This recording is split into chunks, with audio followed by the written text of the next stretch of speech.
internet is kind of bad, so we'll kind of find out. But all right, we're live, dude. We're live? I'm not Yeah, we're ready. live. It's official. What do you Oh mean no. you're not ready? Oh no. All right, welcome, guys. It is official. I'm doing a little bit of a remote stream, so hopefully I don't crash out here because the internet is not the best in Japan where we are. So, but as far as it goes, ladies and gentlemen, it's time to talk about Surging Spark and is it the next best tag team? Obviously, we already know the answer. It's yes. But Absolutely. but before we jump into it, as always, make sure you leave a like, comment down below, and subscribe. Helps the YouTube channel a ton. And then obviously, if you're interested in getting access to Pokemon, Magic, Yu-Gi-Oh, and so much more at wholesale prices, make sure you check the link down in the description below or message me in order to be a part of that. So, but yeah, I mean, it says we're live. Are you seeing us live on our end? I haven't seen anyone Oh, we're react live. yet. I mean, I Yeah. didn't see that. You never put up my pretty thumbnail I made for us, but I understand. Oh, dude, did it not go up? I'm sorry. I mean, totally everyone thought I liked put the it up. thumbnail from last week so much. I just figure, you know. Oh, dude, that's my bad. I literally had it. I think it's because I had to reset my computer, so it didn't upload. You're good, man. All right. All right, I'm uploading it now. Hopefully it goes through. So, but all right, do we want to start off with the topic of Surging Spark or anything else we want to discuss first? Well, we got Shrouded Fable, but you know, that's obviously trash. Yeah, what's the point of Shrouded Fable, man? It's just absolutely garbage. ETBs are coming out and everything's tanking.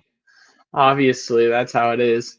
No, in all honesty though, like I've kind of just like been eyeing what's being said about Surging Spark. Literally, I can't find a bad take on it. Everyone's pumped on it. They love the promo Magneton and the PCETBs. You know, they're excited about it being a bigger set. The pull rates are going to be harder. It's based around Pikachu. You know, everything under the sun. And so I had always speculated when we finally got a set that people weren't down on in Scarlet and Violet and everyone actually looked forward to, it would probably go to the moon. And I'm sticking by that. Like, I really think this is going to perform as good or better than what we're seeing happen with Twilight. Did he freeze? He froze out. Eli, you froze out, man. All right, Mason, we're tapping you in, dude. Get on here.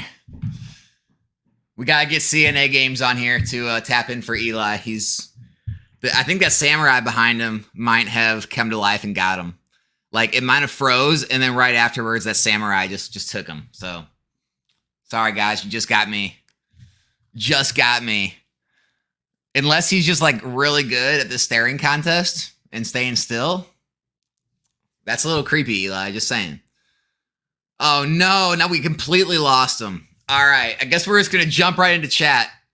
We'll just jump right into chat then. All right. Timothy Ferris is here. iFOMO as always.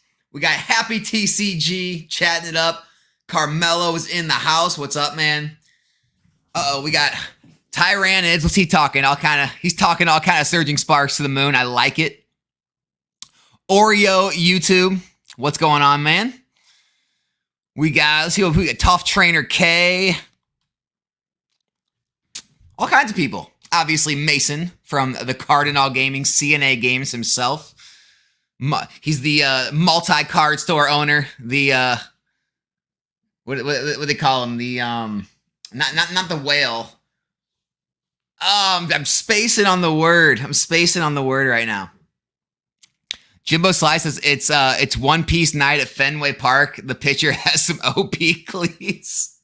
Is that you have to be joking, right? They're actually having One Piece night? Oh man. Wait, is this the same Alex that never gets excited about upcoming sets? Andy got me. Andy got me. He got caught stealing McDonald's Wi-Fi again.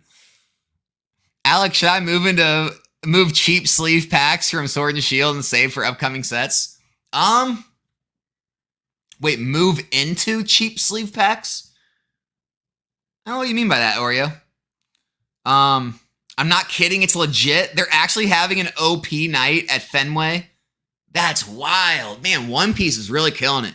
I'm going to tell you guys right now, like if One Piece can hold on and establish itself for a good 3 or so years, man, I think it could definitely cement its spot as the number 4 big TCG. And honestly, the way Yu-Gi-Oh's going, it could be number 3 at this point in the future. But that's incredible to hear.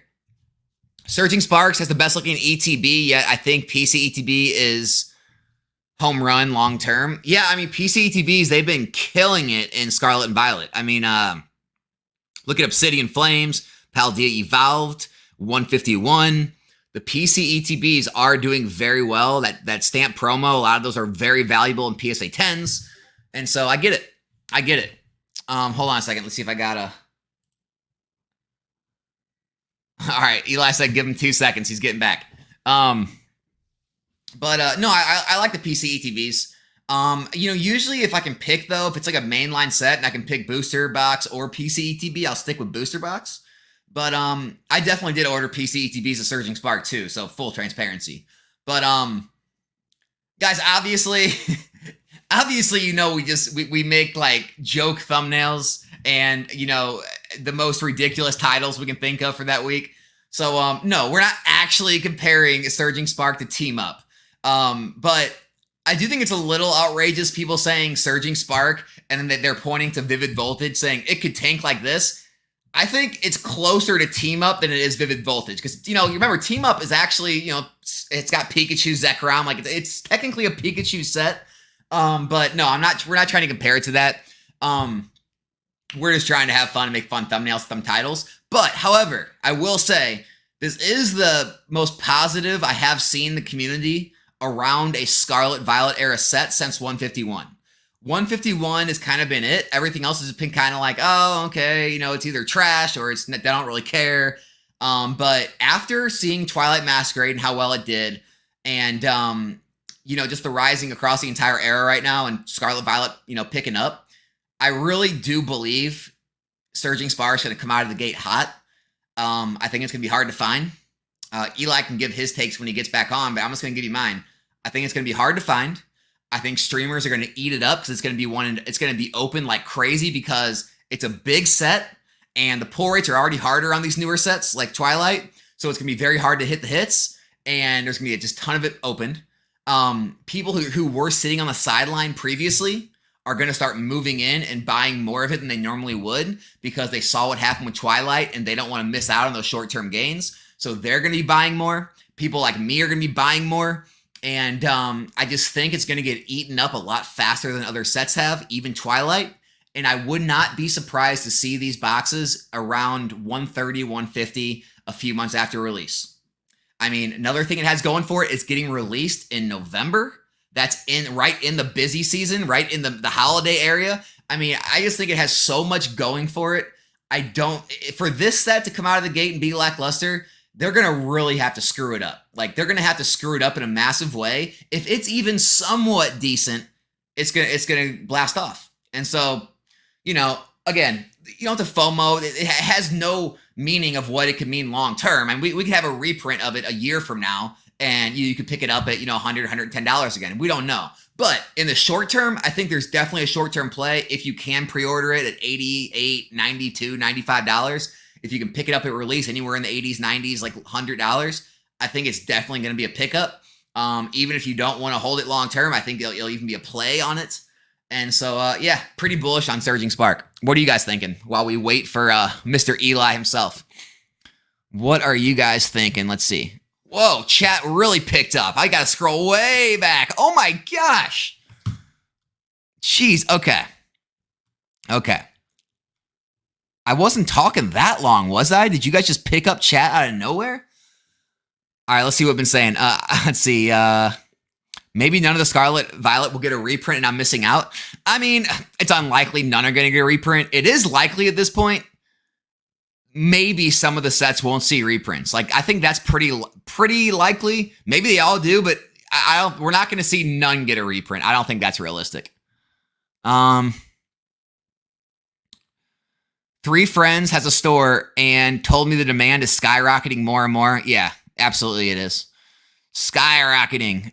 Where's Alex's thumbnail? That's messed up, man. I know, man. I made a good one for this. Watch out for the typhoon. I'm coming to Japan this Saturday, thinking it's gonna really screw up my trip. Oh, are they having storms over there? That's scary. Mason said One Piece is great. Already sold out of the restock. So One Piece is just, man, it is still hot. What else we got going on? Mason says he's definitely not a whale. I'm the dude putting krill in the water. So whenever someone says I'm definitely not a whale, usually that means they're a whale. I'm just saying.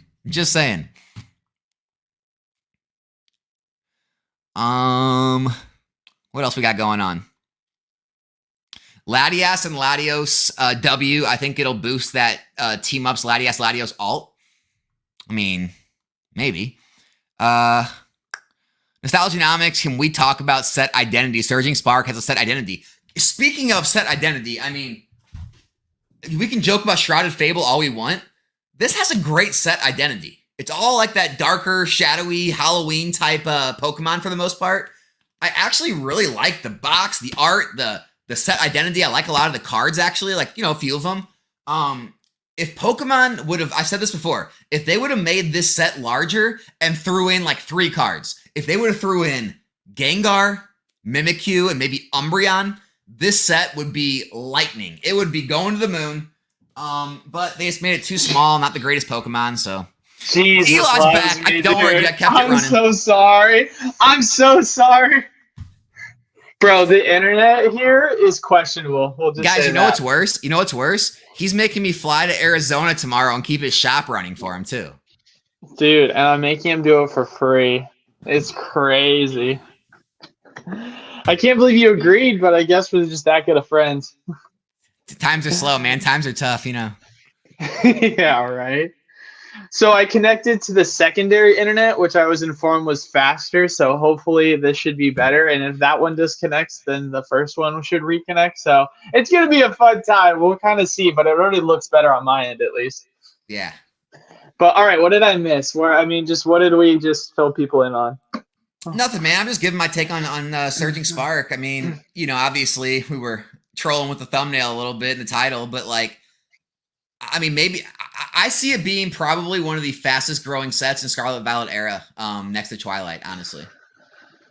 I mean, I guess my thing is like the set's not even out yet, and everyone's already declaring it like an amazing set. It feels like we're jumping the gun. Like, it definitely, don't get me wrong, like, I want to get hyped up because it's always good to be hyped up for something, but like realistically speaking, it's not something that we know truly what it's going to look like. We've seen the Black Kyurem, which is going to potentially be, an IR, right? That's the hope, or an SIR. And then you also, on top of that, have the Latios and Latios, which that is IR. So we know they're not going to get an SIR unless, who knows, maybe they do some sort of remake like of the original tag team card. Like, there's things that have been teased so far for certain. But yeah, I don't know. I guess I'm kind of optimistically waiting, but I don't want to just immediately say this is the best set ever. This is crazy. I mean, it's got a Pikachu on the box. You'd think there's going to be a Pikachu card in there, but we thought that way with the Lapras and Stellar Crown. So I'm kind of holding my breath excitedly, though. No, I'm with you on that. I don't think I'm not trying to like say it's gonna be like the best set ever, or I'm not like trying to overhype it. I just think with the amount of hype and with how thirsty people are to like all rally together under a set again, like Evolving Skies or Crown Zenith was, or 151, I think people are just like thirsty to get behind something and be excited about something. And I think Surging Spark is going to provide just enough to do that. And also couple that with how well Twilight did out of the gate and no one liked it. I think a lot of people are kind of changing their mindset, and they're going to buy more right at release instead of wait on it. No, I think that's accurate. I mean, people have literally, I feel like the most excited they've gotten about a set has been 151, realistically speaking. And like, it's kind of weird to think about, but that set is more than a year old at this point. And so in terms of actual booster box sets, we haven't really had one that people have been like over the top hyped about. Like, you've had Temporal, right? which people, when that was being discussed, people were like, okay, this is going to be a good set, but no one was like, oh my God, this set's going to be crazy. I'm so excited. The hype is real.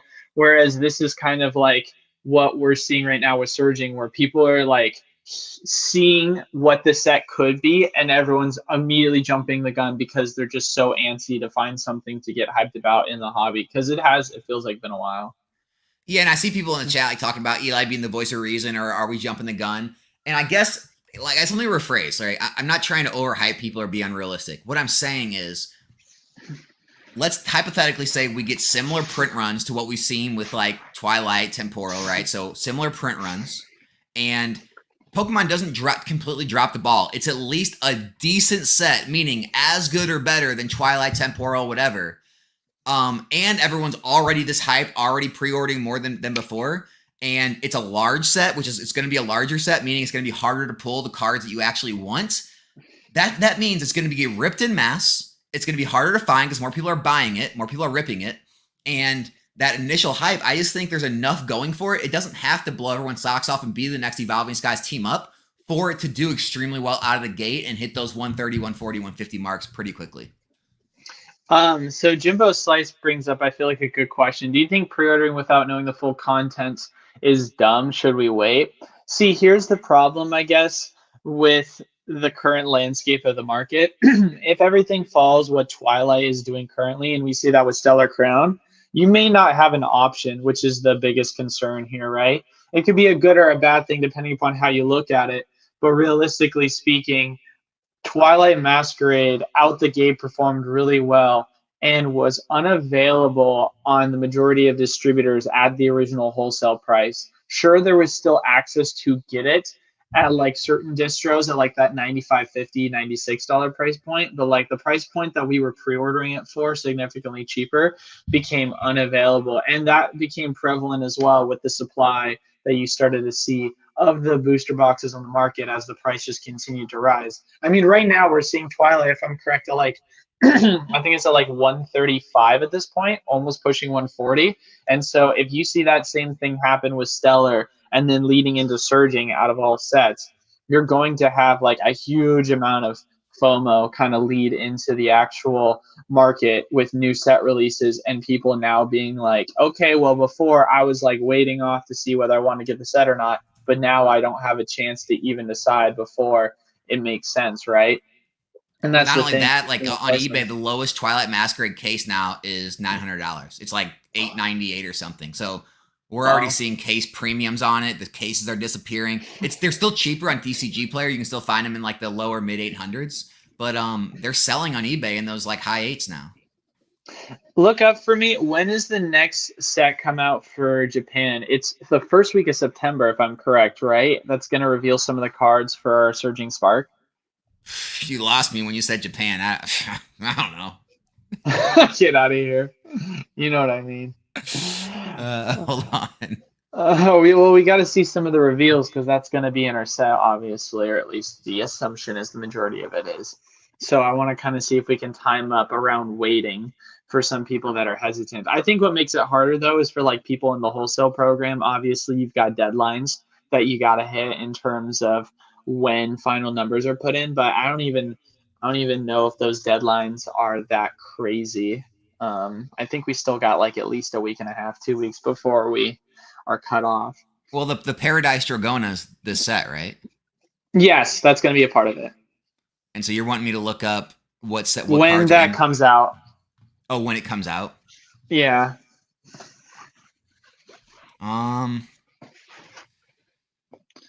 You can just Google when does Paradise Dragona come out. I was going to look it up, but I'm afraid if I have too many sets. It comes out September 13th. Yep.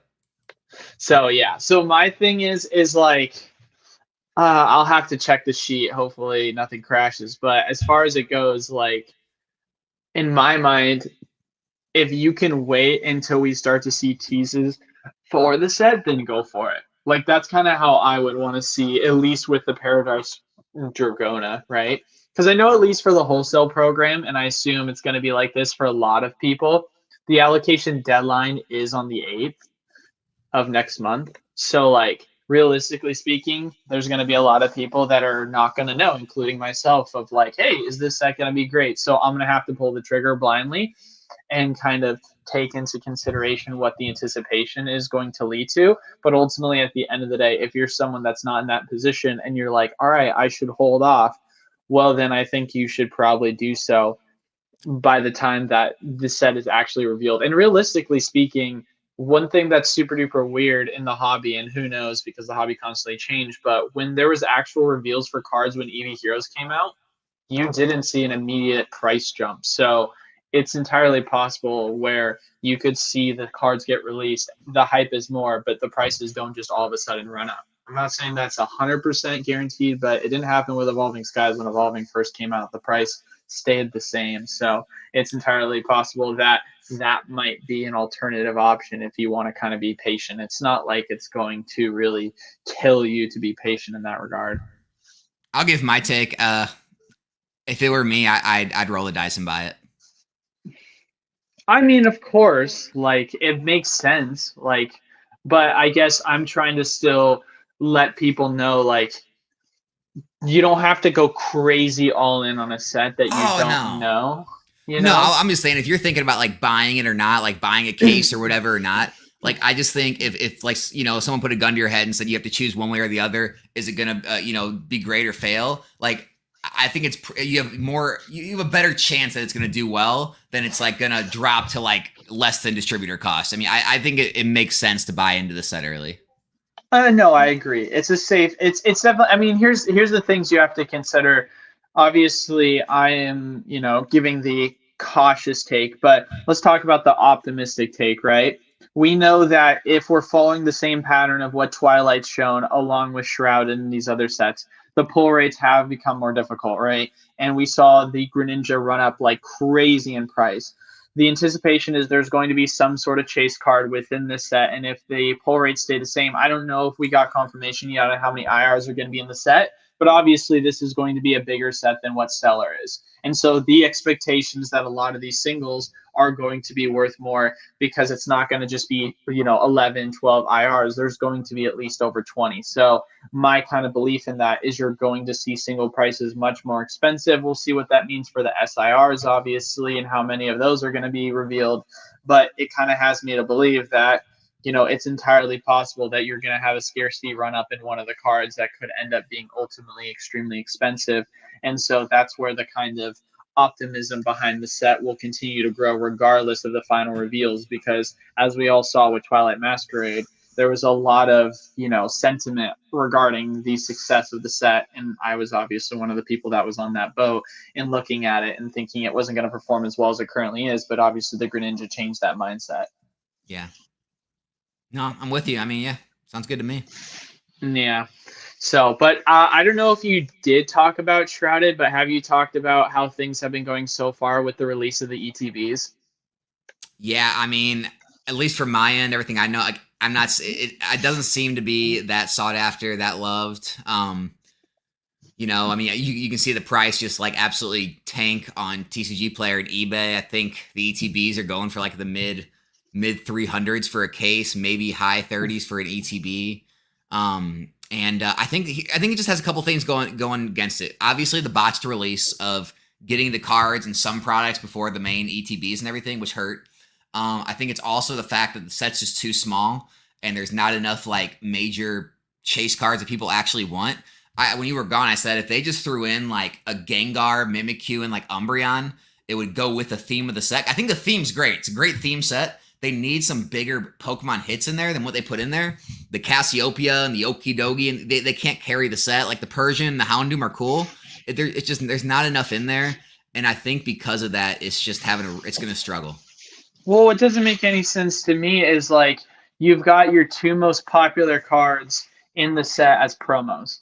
Like, why do you do that? That doesn't make any sense to me. That's just making it a recipe for disaster on actually like how the set's going to perform, because now you've taken away a lot of the chase that people might want. Like literally everyone wants the collection boxes, and that's kind of it. The ETB prices are reflective of that, everyone seems to be wanting to flash sell their ETBs because the set already came out, right? Everyone's already kind of seen what they're going to get out of the set, and not everyone's excited about it. And so prices for that have crashed, and there's not exactly a lot to chase that people are extremely excited about. Like, sure, I guess you can say the singles have, still been expensive, but I they don't are know. Like, they there's are been hard to pull. corrections. The pull rates are. I did a stream Monday. And I also opened up some up on Tuesday on the channel. And I will say it is pretty difficult. I think we went through about 2 cases and we've pulled 3 SIRs. So it is pretty difficult to pull. 2 cases of ETBs. Yeah. So what is that? 180 packs. I've seen 3 SIRs.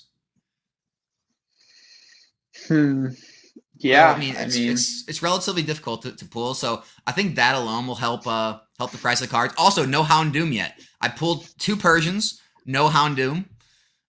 So because the pull rates are harder, I think it'll help the singles hold some sort of value.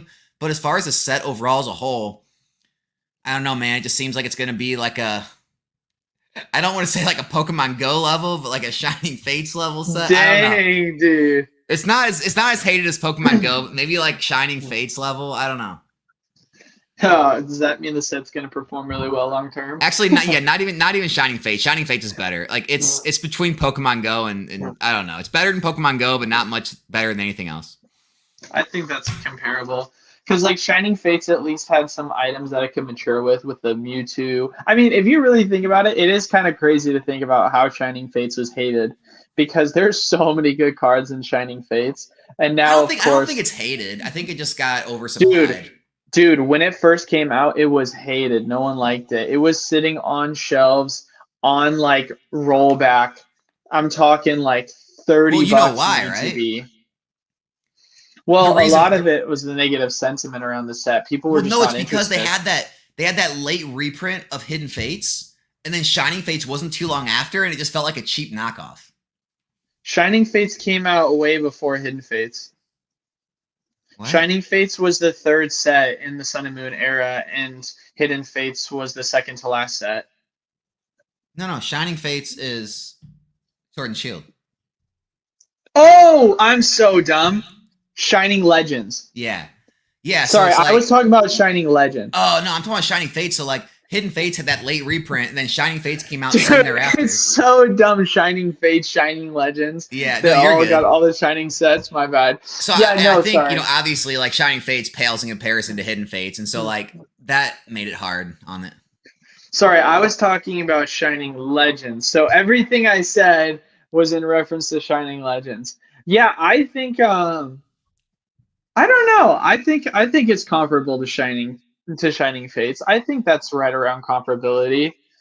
I mean, at least I don't think it's comparable to Shining Legends, because Shining Legends, like I was saying, at least that had something to like love in the future. Like the test tube Mewtwo, when it first came out, everyone hated, but then it all of a sudden became super duper popular because of nostalgia. So that's where my kind of mindset was on that. But yeah, no, with Shining Fates, it's completely different, obviously, because like sure, you've got the Charizard and like a couple other baby shinies, but I wouldn't be surprised if that set did, of course, do well long term.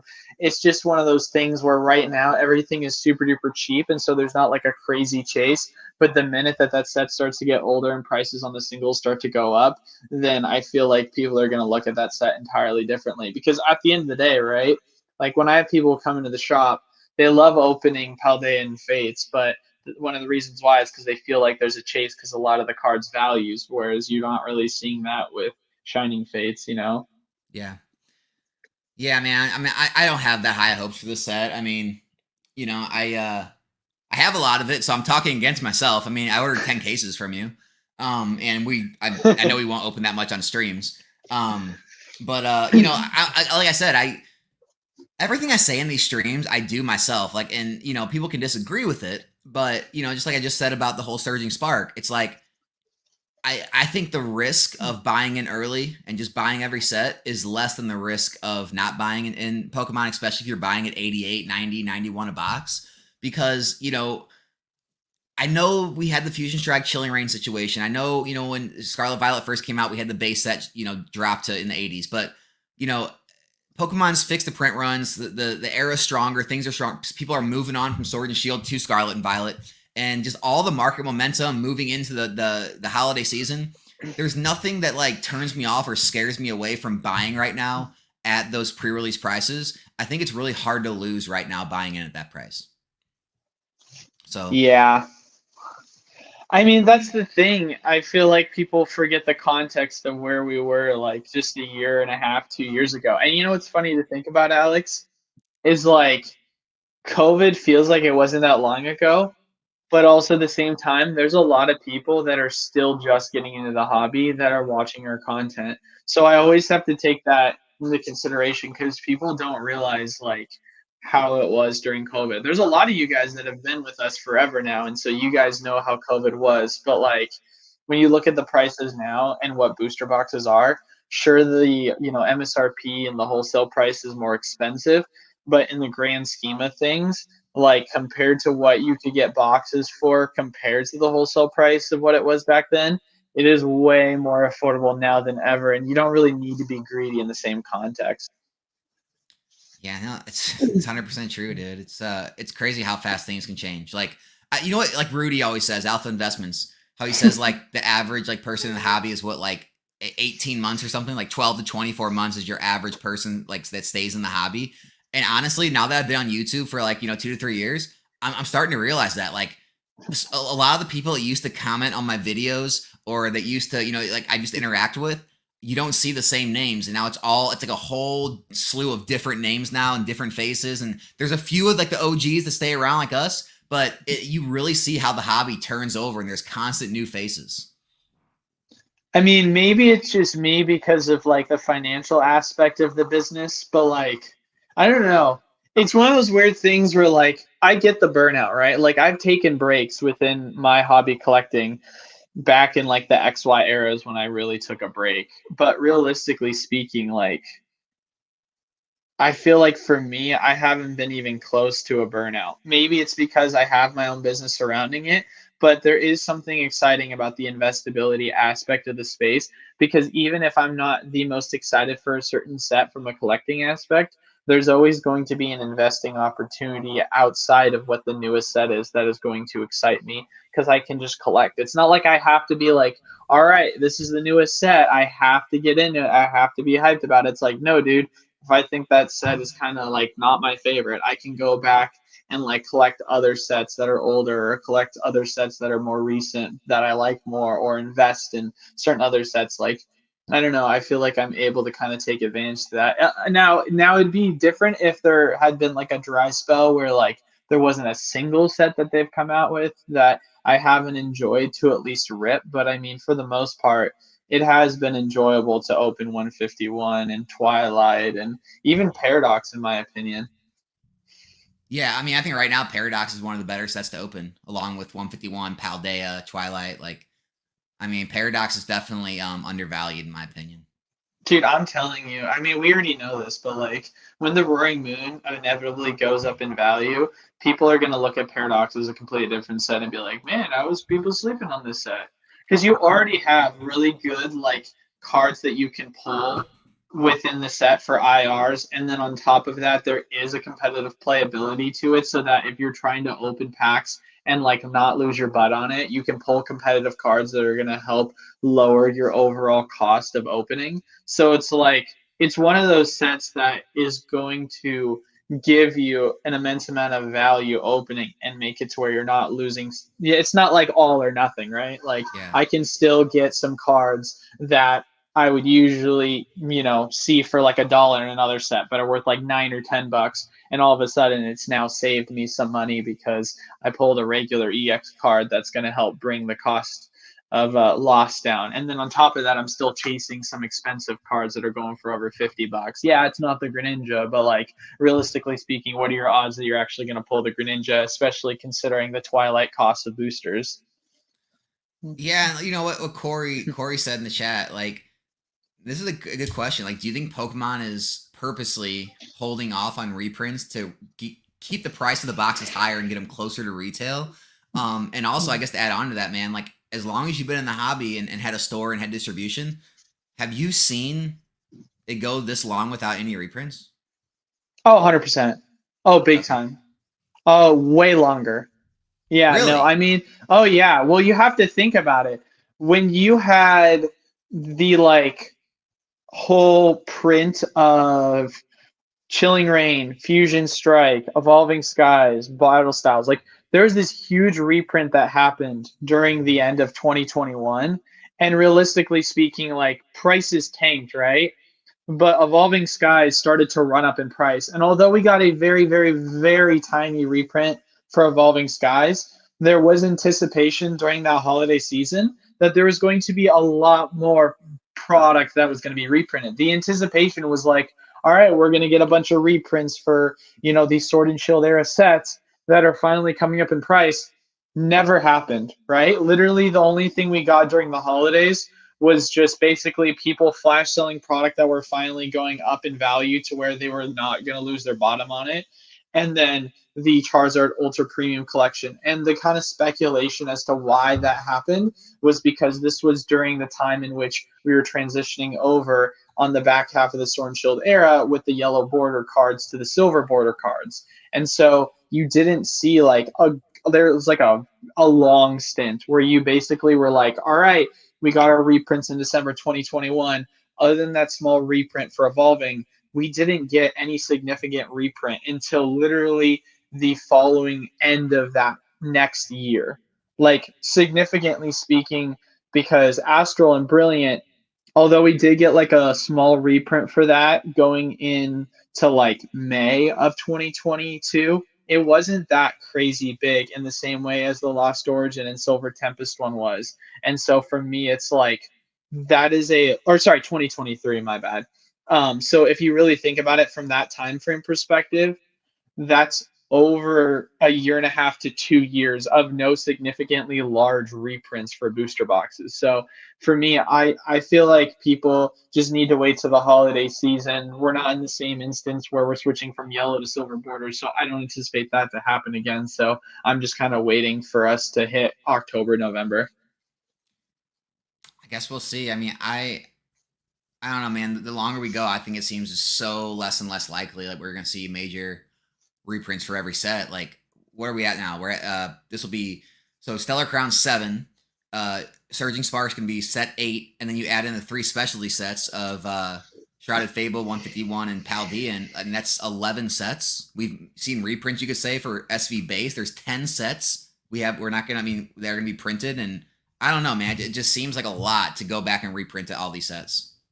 Yeah, I mean, you have to also understand within the context, we don't truly know how much more supply has really been thrown on in terms of reprints because a lot of these sets are not exactly like expensive yet. The only one we know for certain hasn't gotten reprints are Paldea Evolved and Twilight because like the prices have just continued to go up, right? But realistically speaking, Paradox, the price of that has been suppressed for the longest time, and there has been a lot of like resupplies of product, whether that be the 151 bundles, whether that be the Lost Origin and Brilliant Stars, small resupply of booster boxes, and at least from the bundles that we were receiving from our distributors, they were all requiring us to pick up Paradox in order for that to happen. So unless that was just their old supply that they just happen to have a ton of Paradox, it's entirely possible that there was more Paradox that did come in, but it just genuinely hasn't affected the market in the same way because it's been being pushed as a bundle, and that's why there's still more that's being put onto the market. Because realistically speaking, like one of our distros is selling Paradox for $86 a box. Like that is kind of crazy to think about. And yet the box itself is going for 104, 105 on TCG Player. And like if you've been watching how Scarlet and Violet base has been performing, when it was that price on, distribution, it was selling for in the low 80s. So it shouldn't be performing this strong for how much readily supply there is available, unless that's the case in my mind, at least. So it's open order for 86, no bundle, nothing. No bundle, nothing. Open order, $86, dude. It's crazy. That is wild. Yeah, I can't Yeah. explain that. Yeah, it doesn't make sense to me. So, because it sells well in my shop, like people do like opening Paradox, right? I mean, it's hard to like, I mean, it's hard because like Sword and Shield obviously still sells the best in my shop, but Paradox is definitely one that people still enjoy, you Yeah, know? it's interesting. On my like streams, Scarlet Violet sells a lot better than Sword and Shield. I would say that in And my not only that, shop, just eBay wise, like my slabs, my PSA 10 slabs and stuff I sell, Scarlet Violet slabs have been selling better than Sword and Shield slabs have. really, Yeah, that's interesting to see. yeah. So I I w- don't know. I would say that it's interesting because you have people that come into the shop and know exactly what they want, but then you also have people that are like, what's the best bang for your buck to open? And I usually recommend them typically opening Twilight or Paradox, but usually it ends up going the Twilight route because the cool thing about Twilight is like Paradox, but it has the big chase, right?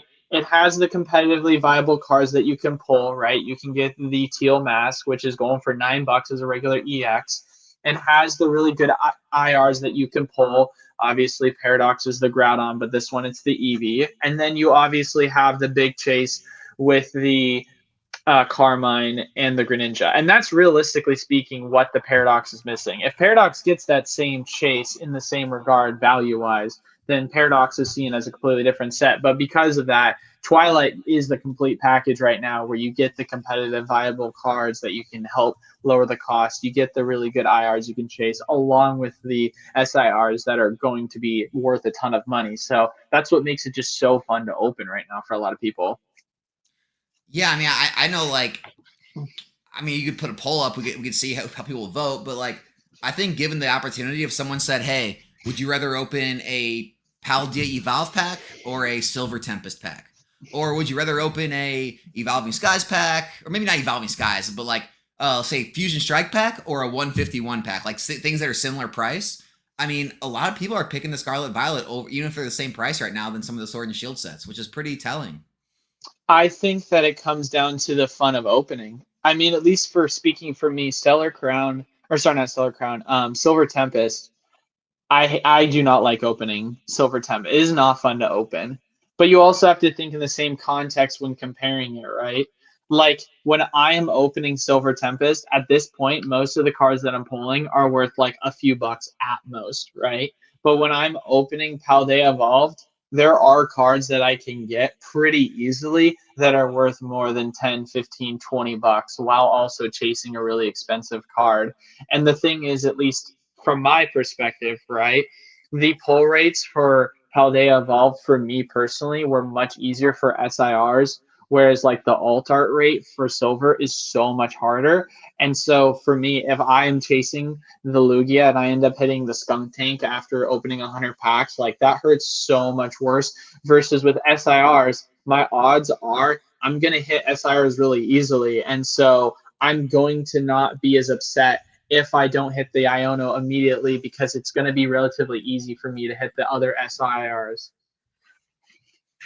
Yeah, no, I feel the same way. Like, I mean, I've had conversations with people like just this week about the same thing. I mean, I think we're finally seeing the turn. We're finally seeing that euphoria kind of wear off of the whole like Sword and Shield era is goaded. It's the best sets, best cards, alt arts, or nothing else will ever compete with this. We're kind of finally seeing that fade away, and people are starting to transfer over and accept and appreciate Scarlet Violet era and having fun opening the packs, and they're starting to realize the same things you just said about having more fun opening the sets.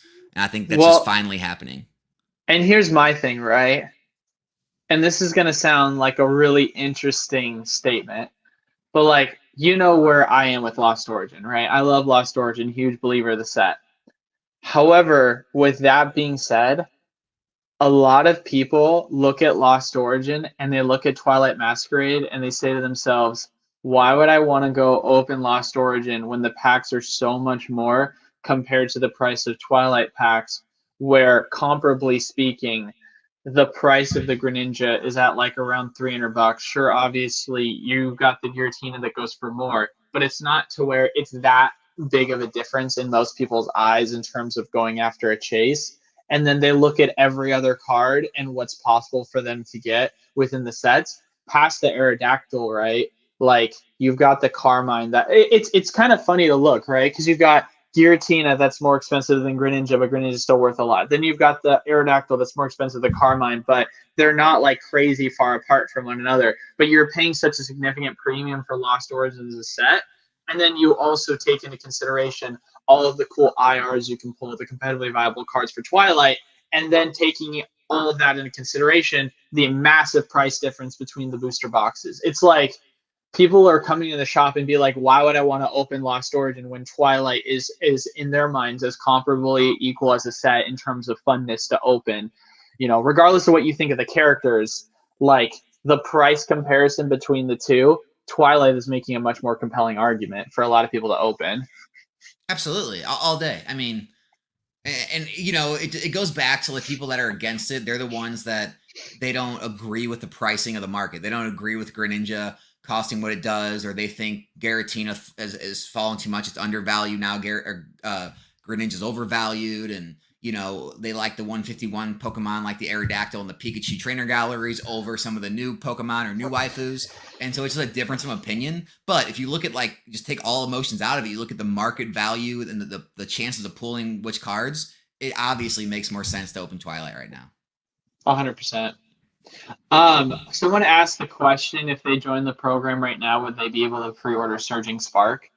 So I'm going to try and make this quick because obviously I'm not here to shield the program. Wait, no, I am here to shield the program. What am I talking about? Yeah. Can I make that the thumbnail sometime? Just like the program? Just, yeah, just chilling, bro. So for people that have questions about pre-orders, we are actually in an interesting situation with the program. For the longest time, I had actually capped it to 115 members, and it was completely sold out. Like there was no way you were going to enter in unless someone left. And if someone did leave, the spot was usually filled immediately. Well, that was because for me, when we were first starting the program, we were limiting the amount of people in because we didn't know if everyone was always going to get 100% of their allocations for new set releases. Well, since Obsidian, that has not been the case. Everyone's gotten 100% of their allocations. And I want to, with the lead up of the Team Rocket set, really kind of push the spend within the program. And so because of that, I've opened up available slots for people to get in because I really want to see us as a program continue to grow and ordering more booster boxes so that by the time we get to the Team Rocket set, we're going to be heavily allocated. Because we actually have now an inverse issue where the question is, all right, are we going to get enough booster boxes for everyone? It's like, oh my goodness gracious, we got allocated 2,000 booster boxes for Stellar Crown, but my distributor said I could have taken 3,000 if I wanted because of the amount we spend within the program. So for me, it's like I need more people ordering booster boxes in the program. So if you're interested in getting access to Stellar at Wholesale, which is 88 before fees, same with Surging Spark, like that's how it's obviously going to be. But I always tell people, if you're joining the program, you have to do it for resale. You can't join to just do it from like an investing perspective. It doesn't make sense. If you're going to do that, go to Safari Zone. For us, it's like you're really doing it to flip and make money off of the available opportunities in the program. But yeah, I thought I'd at least mention that just because people were asking about it, because yeah, there is a lot of upcoming exciting sets that are going to be available. And sure, right now, we don't know what the price of Team Rocket sets are going to be on pre-order. But here's the deal, man. Our prices aren't going to change. You want to go over and order from someone else when the Team Rocket set, they could charge you $100, $105. We're going to charge you $88 all the same. And ultimately, at the end of the day, we're not going to pre-order, take your money for 3 months, lock it up, and you're not going to be able to use that liquidity however you want like the other stores are. We're going to literally not charge you a dime until the lead up to the actual announcement of what our allocation numbers are. And then a week before release, we'll charge you. So it gives you that flexibility of knowing you're going to have your funds to be able to move money around and make sales. And then also the exact same time, feel confident in prices staying the same throughout the popular sets as we're going into them. Whereas with these other, other companies, they're going to be charging based off the demand. So my 100 case order is safe then. Hey, let's see if we get it. That's why I'm trying to build up spend for Stellar and Surging, baby. Come on I mean, now. what the heck? I just upped my Stellar just so I could get my 100 cases of Surging. Dude, if you put that many in, you could get, I'm not even kidding you. If you put in 100 cases of Stellar right now, I could fill it. I wasn't kidding. Oh, yeah? How many cases of Stellar did you order? Boxes or cases? 20 cases. Yeah, you're at 20 cases right now? Yeah. Oh, you're 100% getting filled on that. If you ordered 50 cases, you would get filled on it for Stellar right now. No, I'm talking about Surging. I want 50 at least. Oh, Surging. Oh, yeah, you're probably going to get that as well. Yeah, We're going to put buddy. in big numbers for Surging. Let's do it. Yeah, baby. So unless some crazy thing happens and all of a sudden, like, it's ridiculously short printed. But to put in perspective, since Obsidian, we've gotten 100% allocations on every single booster box set. So I don't anticipate that to happen.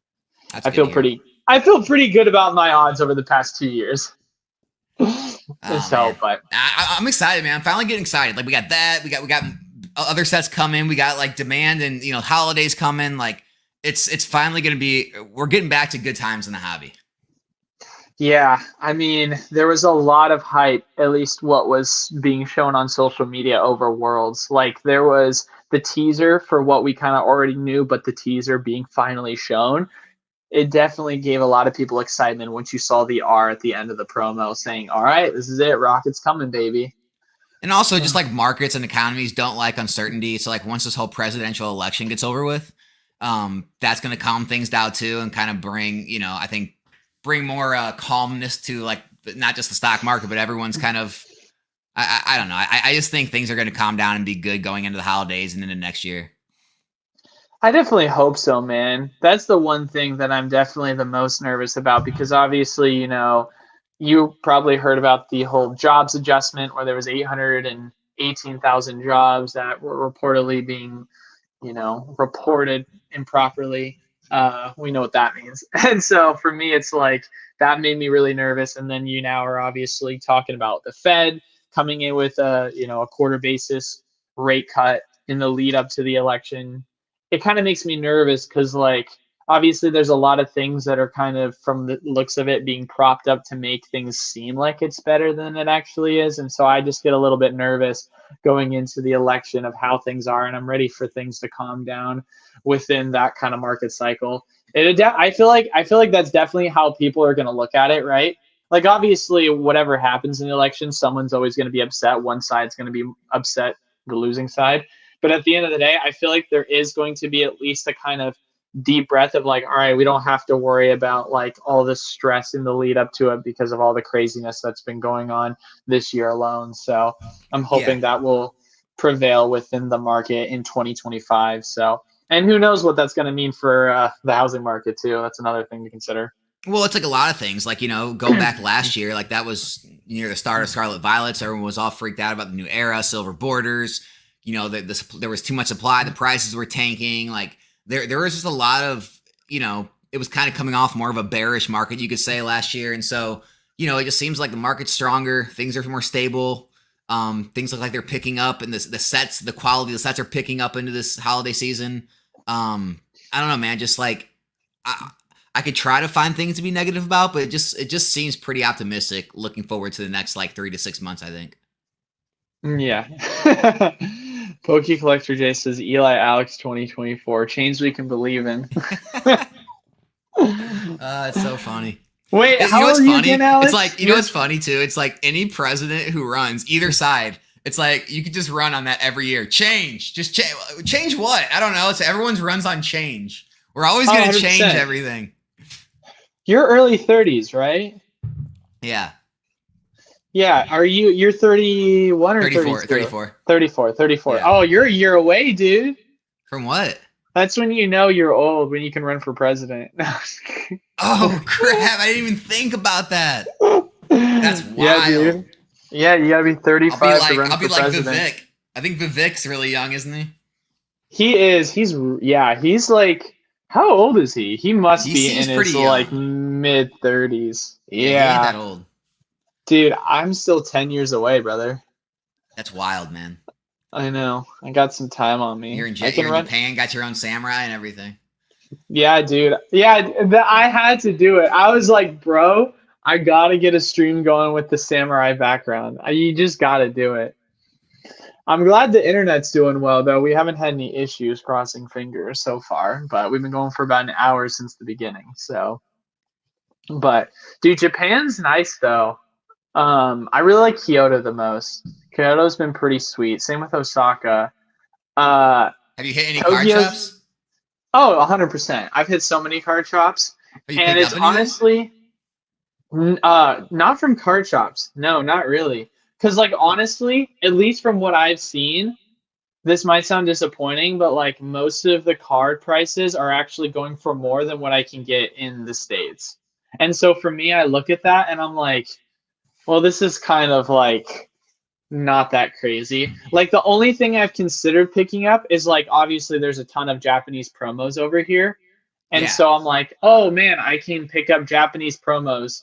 But like realistically speaking, it feels like it would take me forever to do that because every single one of the cards that's over like $20 is in a display case and they have to unlock it, grab the card, and it doesn't say what the actual condition of the card is on it. It just tells you the different prices. So they'll have like the same card, three different prices. You can assume the most expensive one's the best condition, but like I'm not going to have them sit by, unlock the case, grab a card, pull it, and then just keep doing that. That just feels like such a hassle. So like for me, the only Pokemon stuff I've picked up was I've hopped around and hit like 3 or 4 Pokemon centers.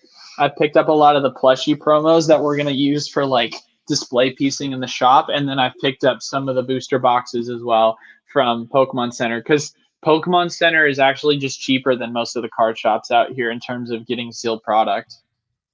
You know what's really funny is like bringing that up to like anyone who does like vend at shows. That's like a super good like I don't know, like lesson to learn about like retail and like selling things is you want there to be as little like buyer I guess like resistance as possible is and that's the thing like why I don't even like try to buy from people at shows. Like they'll have these cases that are locked down and they'll have like all these cards you can barely see and none of them are marked in condition and it's like, okay, do I sit here and have this guy like open the case and take out these cards a million times? Or do I go to the case where like you can see every card clearly, they have them clearly conditioned, or maybe they have a top loader binder out on their table where you can literally just flip through, pull them out, and look at them yourself. Like, and I'm gonna buy more often from those people who make it a lot easier to buy. Where it's like what you said, it's like even if there were good deals, like am I gonna sit here all day and have this employee like show me a million cards? It doesn't make sense. No, not at all. And on top of that as well, like it doesn't make sense for the price. Like I was looking at the Carmine and online right now, you can go pick up the Carmine for like $85. And that's Japan, of course. And if you go into the local card shops, most of them are selling for over $100. Like I think the cheapest one I saw was 110. So it's like I'm paying significantly over what the market rate is. Sure, obviously, like I get it right here, right now, but like I don't feel like the premium is worth it in that regard, especially for a newer card like that. But that's how I look at it. I did pick up though, obviously I had to pick up the booster boxes. I picked up Clay Burst and like some of the shiny set and the the new Stellar set in Japan. So that'll be fun, but I can't open it yet because how it works is like you have like a tax credit that you can have like taken away from you if they're called like tax free. And so in order to do that, you have to like wait until you go to customs and keep everything sealed. If you open it, then you immediately have to pay taxes on it. And taxes here, sales tax here is like 8 to 10%. So they're like really incentivizing people that actually are like coming here and wanting to keep items sealed to like take it home and open it there. Then you don't have to pay sales tax on the product. So I just have a bunch I of thought like it was the booster exact boxes. opposite. No. So literally, I'm not even kidding Why you. do they rip all the plastic off the boxes then? Oh, because they don't want people reselling it. That's why. Oh, They okay. still did that, but like in terms of like the physical Pokemon packs themselves, how it'll work is they'll give you your receipt, and then when you go to customs, they'll confirm that all the product that you purchase is still kept sealed. And then if that does happen, then you don't have to pay the sales tax on your purchase. But if you open Gotcha. the packs, then they make you pay the sales tax. Okay, that makes sense. Wow, that's pretty crazy. Okay. Yeah. Yeah, and it's interesting too because I found out about this. The lady explained it to me. There's two different categories. There's consumable versus non-consumable. So, like for example, you have like a suitcase, right? Suitcase is obviously non-consumable. Like you're not opening a suitcase and like it can't be open again, right? Like you're gonna reuse it. So that's considered non-consumable. That is as long as it's over 5,500 yen, it's gonna be not charged tax as long as you're going into a tax-free shop versus like makeup, food, Pokemon packs, that's all considered consumable because it can be opened and like it obviously is consumed. Yeah. And so if you want to take that home, have to make sure it's all kept sealed. Yeah. I get it. So Yeah. yeah, bought a bunch of Pokemon candies for the shop, so that's gonna be cool. So gonna put that. We have like a bunch of like free candy bins that we let people take in the shop, so it's gonna be all Pokemon filled instead of nerds. That's good, man. So, but yeah, we've got a. I don't want to get too derailed because it is a fun. There's a lot to kind of discuss on how the trip's been going, but it's been good so far. I'm definitely a little nervous on how the typhoon's going to be, but so far it hasn't directly affected us to where we haven't been able to enjoy our trip. So we'll see though. But Cool. so we've been going for over an hour now. Is there any questions that you want to? Do you want to start taking questions? I guess I should ask before we kind of wrap up. Just you and I talking. Yeah, I'll try to look for some. Cool. All right, guys. So if you have any questions, make sure to leave it down and we will begin the portion of answering your guys' questions. So, but probably about another 15, 30 minutes. Obviously, I was disconnected for the first 10, so don't want to just hop too early. What time is it over there? That's a great question. So let me think. It is, I can't see because I don't have my phone is being used as a camera, but I think it's 10:30 if I'm correct. Okay. So you're just getting your day started over there. Yeah, I got up at like, God, I think 8 o'clock, 8:15, something like that. So I've been getting up pretty early most days. I would say on average right around 8 o'clock, give or take. So I have a question. Are you in a dojo? am I in a dojo? No, I'm not. So we're staying for so I did this trip with my mom, my brother, and my mother-in-law. And so for the first part of the trip, we stayed in Tokyo. And so I stayed at one of the Grand Hyatts that I paid for with points. And then for the past 3 or 4 days, I've been staying in an Airbnb that's like a very traditional house style Airbnb. And so they have what's called the samurai room, which is literally what it seems like. It just has a bunch of samurai gear everywhere and like a bunch of traditional like artwork. That's sick, Which dude. it is sick. So and so my parents and brother are going to continue to stay here until we leave, but we actually leave tonight to go stay in the Park Hyatt Kyoto because I've been wanting to like go check it out because it's in like one of the really nice like parts of Kyoto, and it's straight up like in just a gorgeous location. It's a really cool 5-star hotel, and it's like one of those dream hotels to stay at. So I was like, all right, I at least want to stay there for 2 nights just to experience it. So we're gonna check into that later tonight. So it's definitely been an experience to say the least. See, any news on 151 restock? No 151 reprints as far as we know. Yeah, no, as far as like reprint news goes, obviously we had like the 151 booster bundles. There was like a resupply reprint. I don't know what you want to call it. It was tiny at the end of the day. And so it didn't make any effect on the market. I mean, literally, I just got like an ad from my distro saying like, oh, if you want to, we've got a small resupply of 151 available. It's the low price of $420 if you want to pick it up. And I'm like, Dude, I understand like the market for it is 520 right now. So in my mind, like sure there's margin, but like the wholesale original cost was 168. So they're still charging so much over. So it's crazy, dude, That's to kind of crazy. see. Yeah, so Jimbo Slice asked us if sets in Q4 do usually perform better than the other sets.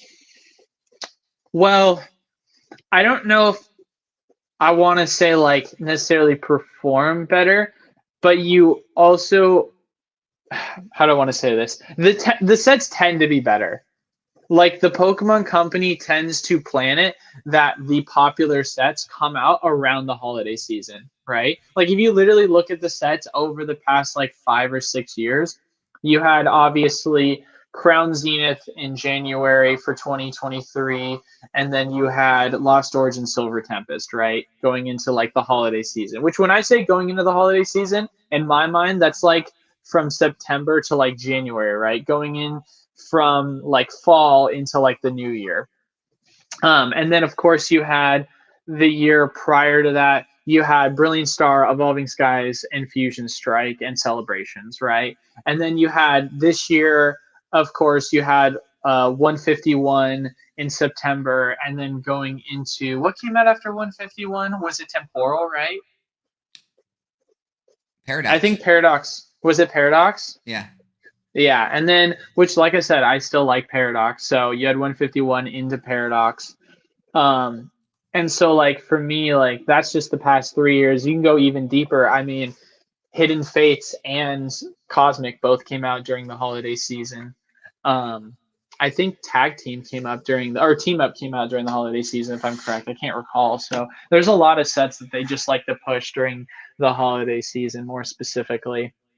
So, Shining Fates came out in end of January, early February. So there was a lot of hype around that set. Pokemon just likes to make it so that like around the holiday season is when you tend to see the best sets. Like there's always going to be obviously some like instances where maybe that's not the case and it's closer to the end of like the summer going into the holiday season because technically speaking evolving skies did come out August 28th. It wasn't exactly in September, but like outside of that, if you think of like most of the summer sets or like end of the holiday season, it's not usually as crazy, at least from what I've seen, right? A couple people So are but you talking never about know. a couple people are talking about a typhoon about to hit over there. Have you heard about that? Yeah, that's what I was saying earlier that I was a little nervous about, but we'll see. So the typhoon is coming from the like western part of Japan. We're more centrally located in Kyoto.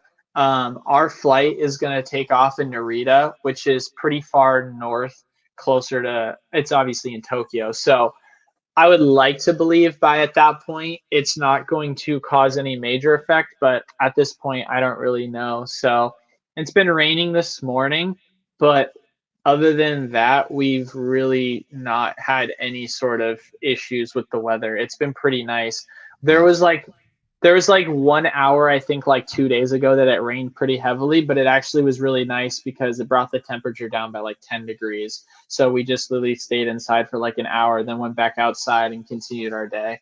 So I'm hoping, that I'm hoping that we don't have to deal with any of the typhoon. It's definitely making me a little bit nervous, but as long as we're able to leave without any sort of delays, that's all that I really care about. Because this part of the trip in Japan is like going to be obviously me with my family, but we actually on the 31st leave for Kauai, and my wife and I are going to celebrate our anniversary, and we're going to stay there for 5 days. Oh my gosh! What is it, like a 3 week vacation? It's 2 weeks. So we left on, I think it's 2 weeks, right? It's like 16 days. We left on the 20th, and then we get back on the 5th. So That's wild, man. That's a crazy trip right there. yeah, no, it's definitely been a long slash short trip at the same time.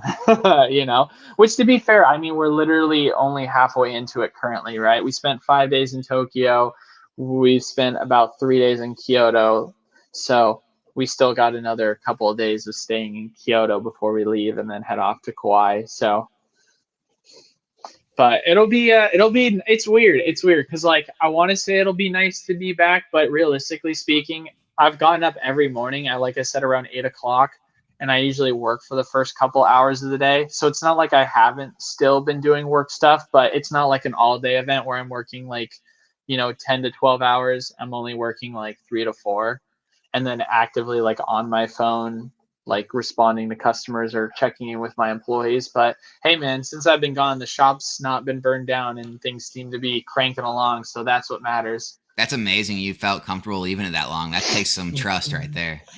Well, we have one employee in particular who's been working with us for the past year and a half now. And he was there before we had the shop. He helped us with running our Roca operation. Funny enough, he was like a friend of a friend who basically like would come over to our house and would help us with like the operation. And when we went to get married, he helped run the operation while we were gone. And so from there we were like, oh, dude, like as long as we train him on what we need to have done, I think he can run the back. And then our other employee, he has managerial experience in running like retail. So for me, it was like he already knew all the POS systems. He already knew how to close up because we've been training him like a month in advance into the lead up of this. So we were kind of like prepping for this for the past month or two in the lead up to where most people were prepared at that point to be able to be ready to keep things in place like clockwork while we were gone. And so far it's been great. Like we've had literally no issues at all, and they keep giving me the reports on how things are going, and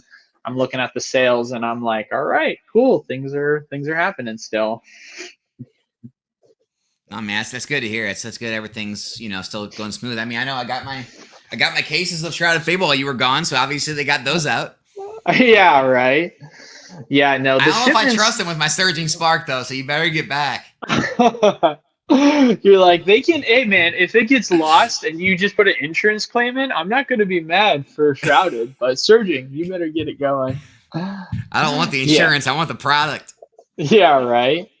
No, literally, as far as it goes for the shipments, the only issue we've had has been just the incessant delays that have continued to happen from the Pokemon Company.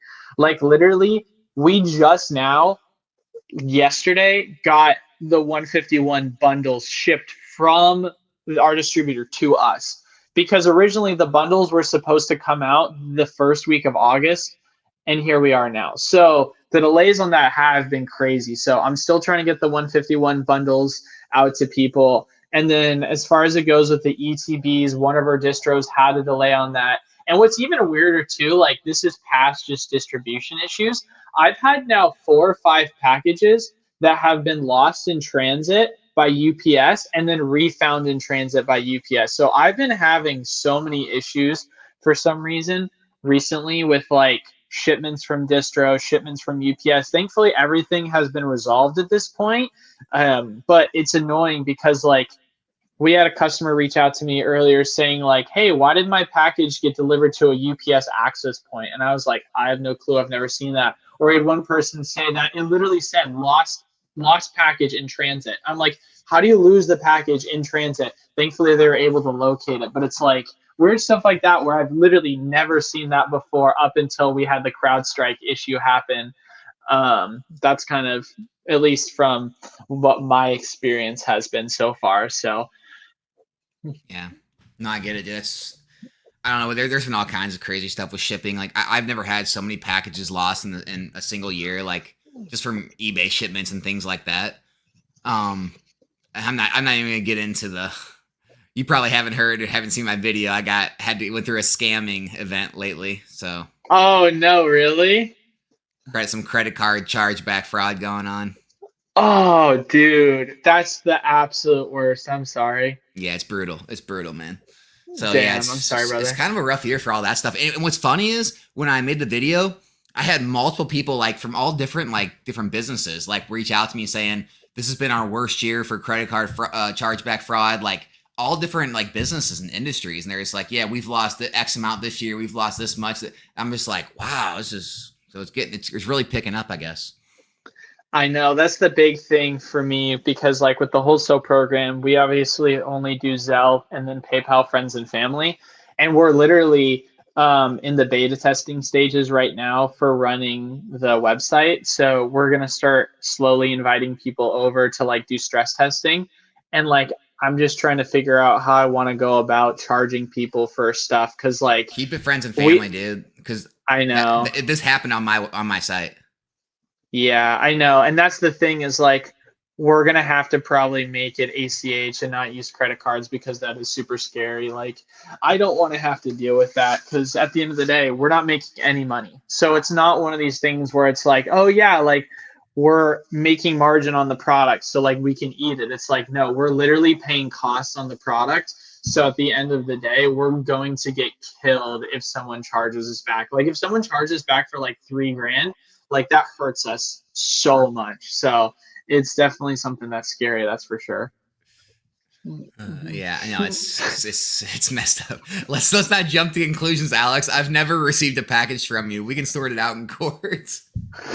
Yeah, right. Oh man. Oh man. These people are just no more. Okay. So let's catch them all. Says, wait. So no more spreadsheets. We'll have a website. Is this real life? I know, right? Well, the reason why we've had such a delay, because like people were anticipating that we were going to have a website back in November of last year. So we went with a merchant processor called Miva, and they were supposed to be, at least what I was informed of, really good for what we were trying to do. At least that's what my UPS rep sold me on, but I wouldn't be surprised if she literally got commission selling me on it. So as far as it goes, we literally were building the website. Yeah, right. Yeah, she must have had one. But yeah, dude, so like every step of the way, right? We've had our like development team and they were like, yeah, we're familiar with Miva kinda, but like it's gonna take us a little bit longer because not a lot of people use Miva. And I was using Miva and every step of the way they're like, hey, so in order for you to do what you need to do, you need to have a plugin. Miva doesn't have a plugin, so we're going to have to create our own plugin to make this work, which is going to take more time. And it just kept happening over and over and over and over again to the point of where it was like, I can't do this because there's already multiple things that I've wanted to do that I haven't wanted to do because it was going to take that much longer. And they told me that if I just did WordPress, it would be so much faster. And so I'm not even kidding you. The development process for the website of Miva has taken about 7 months, I want to say.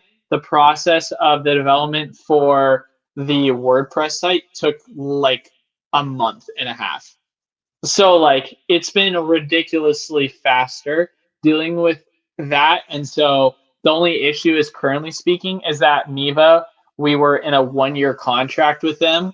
And so at this point, I've been working with WordPress on a different site and then just using Miva to collect the monthly membership. So we're getting to a point now where our contract's about to end at the end of September here. And once that happens, we're going to transition everyone over. But we want to start to slowly invite people over this next week to start doing beta testing for orders so that we can do a little bit of stress testing before we immediately just start like, everyone, it's time. You know what I mean? Yeah. Like make sure it works. So yeah, it's going to be exciting though. So it's going to be a good, I want to say, I feel pretty confident saying end of year, we'll have everyone officially using the site. So it's about time. But yeah, that's what happens though when you're locked into a contract and had to deal with the Miva BS. There's only so much you can deal with it. So WordPress has been a lot more smooth, especially too because I dumped so much money into the development as well as like the contract. Like they were charging me $1,000 a month, bro. And it was you know what's funny about this whole thing is like people like, and I know they're let's catch them all. They're just like, giving you shit, but it's just like, if you think about it, like think about like Alpha Investments, dude. The dude has thousands of Patreons. He's making like 50 grand a month. And it's still literally just making a Patreon post with what is on sale and you just send him the money via PayPal and then he confirms that he got it. Like there's no spreadsheets, there's no website, there's nothing set up for a freaking Patreon that does 50 grand a month and has all these thousands of Patreons. So it's like, dude, what people don't get is what you already have on Discord is more than most people have at all. And now you're putting it to a website where people are like, oh, finally website. It's like, dude, you're already so ahead of the game. The website's just going to put you even further ahead. It is weird to think about that. Like, it's kind of crazy because we're running everything on Google Docs. Like, how we're able to do everything through Google Sheets Like we literally did last year 2.2 million as a program, and we're gonna do roughly around 3.5 to 4 this year as a program. So it's like really crazy to kind of think about the progress in which we've gained within the program in terms of our growth and being the third largest supplier in the Southwest, and yet we're doing everything through Google Forms and Google Sheet submissions. Like that's crazy to think about. Like that we're that big yet still are not like as official because we don't have our own site set up yet. Koga's asking if you're in Japan. Koga has a mod wrench next to him. Yeah, buddy. I haven't seen Koga in forever, dude. Koga, man. See, speaking of people that don't stop by as often, or at least I haven't seen in the chat. Yeah, no, Koga. I'm in Kyoto right now. So, but yeah, have you seen any questions, or have people just been trolling at this point? I feel like people are just there's not a lot of questions coming in. I know. I haven't seen like really anyone ask anything at this point, which is kind of funny to think about. I think coming in late like this at night instead of like during the day, people are just kind of like zoned out and they're just here to like just kind of let loose and chill. 1,000%. I forgot. It's like, wait, what time is it where you are? I know it's almost 7. 8:50. 8:50. 8:50. So where you were, well, I guess your time back home would only be like 6:50. So yeah, 6:51. Well, I can see it because my computer is not like it doesn't update time, so my computer says what time it is back home, and it's a 16-hour time difference. So I just add 4 hours and then just say PM instead of AM. Eli, Prius or Bugatti Chiron? Okay, so I'm gonna get the Bugatti Chiron for free and then sell it, invest the money, and then buy a Prius. 100%. Buy a Prius and invest the leftover money. That's 100%. I was reading the chat from the other video. There were so many Prius comments. Like, Alex is sleeping on the Prius. Dude, the Prius Prime is sick. Did you ever look it up? No, I really didn't actually. God, you're such a hater, bro. The Prius What is Prime? It? The Prius Prime? Dude, the Prius Prime is so sick, bro. Dude, come on. You can't be saying a Prius is sick in the same sentence. Come on. Bro. But you can, though, because it literally is. I just pulled it up. All right. It's not as bad as a regular Prius. Oh! But, dude. Share the screen. But, dream car? Dude, I'll share my screen. I'm sharing it right now. So just open mine up. It's like, okay, there. So there it is. Click on the one to the right of that. Dude. Like I said, It's a good looking car. It's better than the regular Prius. I agree. No, it's a decent looking car. Like, yeah, I would drive it. But when you're talking like dream car, like, come on, dude. That's like someone saying, what's your dream Pokemon card? And you're just like, I don't know. I'd probably take like a Vileplume from Jungle. Like, Yeah, but Vileplume from Jungle ain't the same as gas mileage. It doesn't take you a long way. No, the interior. Let's check out the interior. All right. I'm liking it. Can't be hating on the interior. I mean, here's the thing people have to understand about me in terms of like dream cars. I am not a fancy car person. I think owning a sports car is stupid because realistically speaking, if you want to drive a sports car fast, unless you're going in like the middle of BFE on a dirt road, you can't go onto the main highway and drive at like 100+ miles an hour.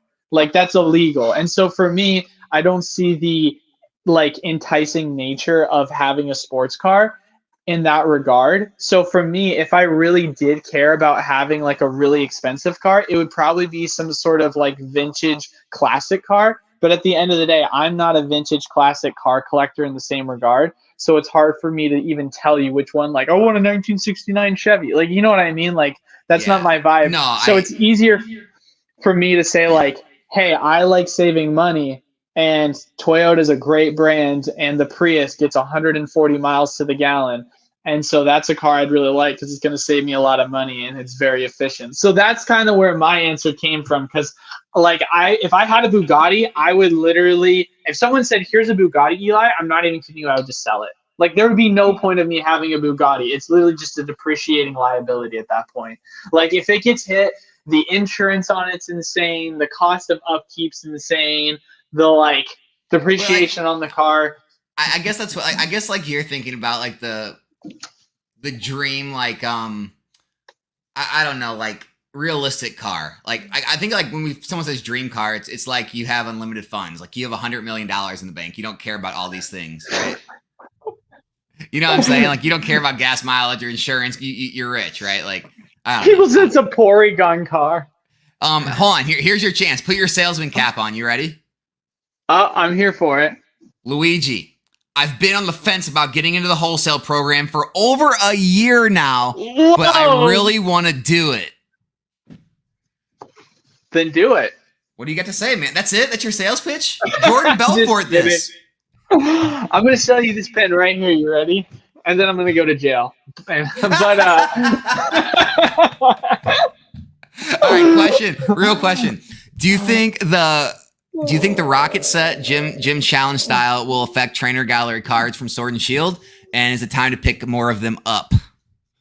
That's a great question. I mean, we've already seen the tease of the like official trainer cards being reintroduced. And so for me, like at least what I expect is going to pop off in value is some of the old trainer galleries from like the Sword and Shield era.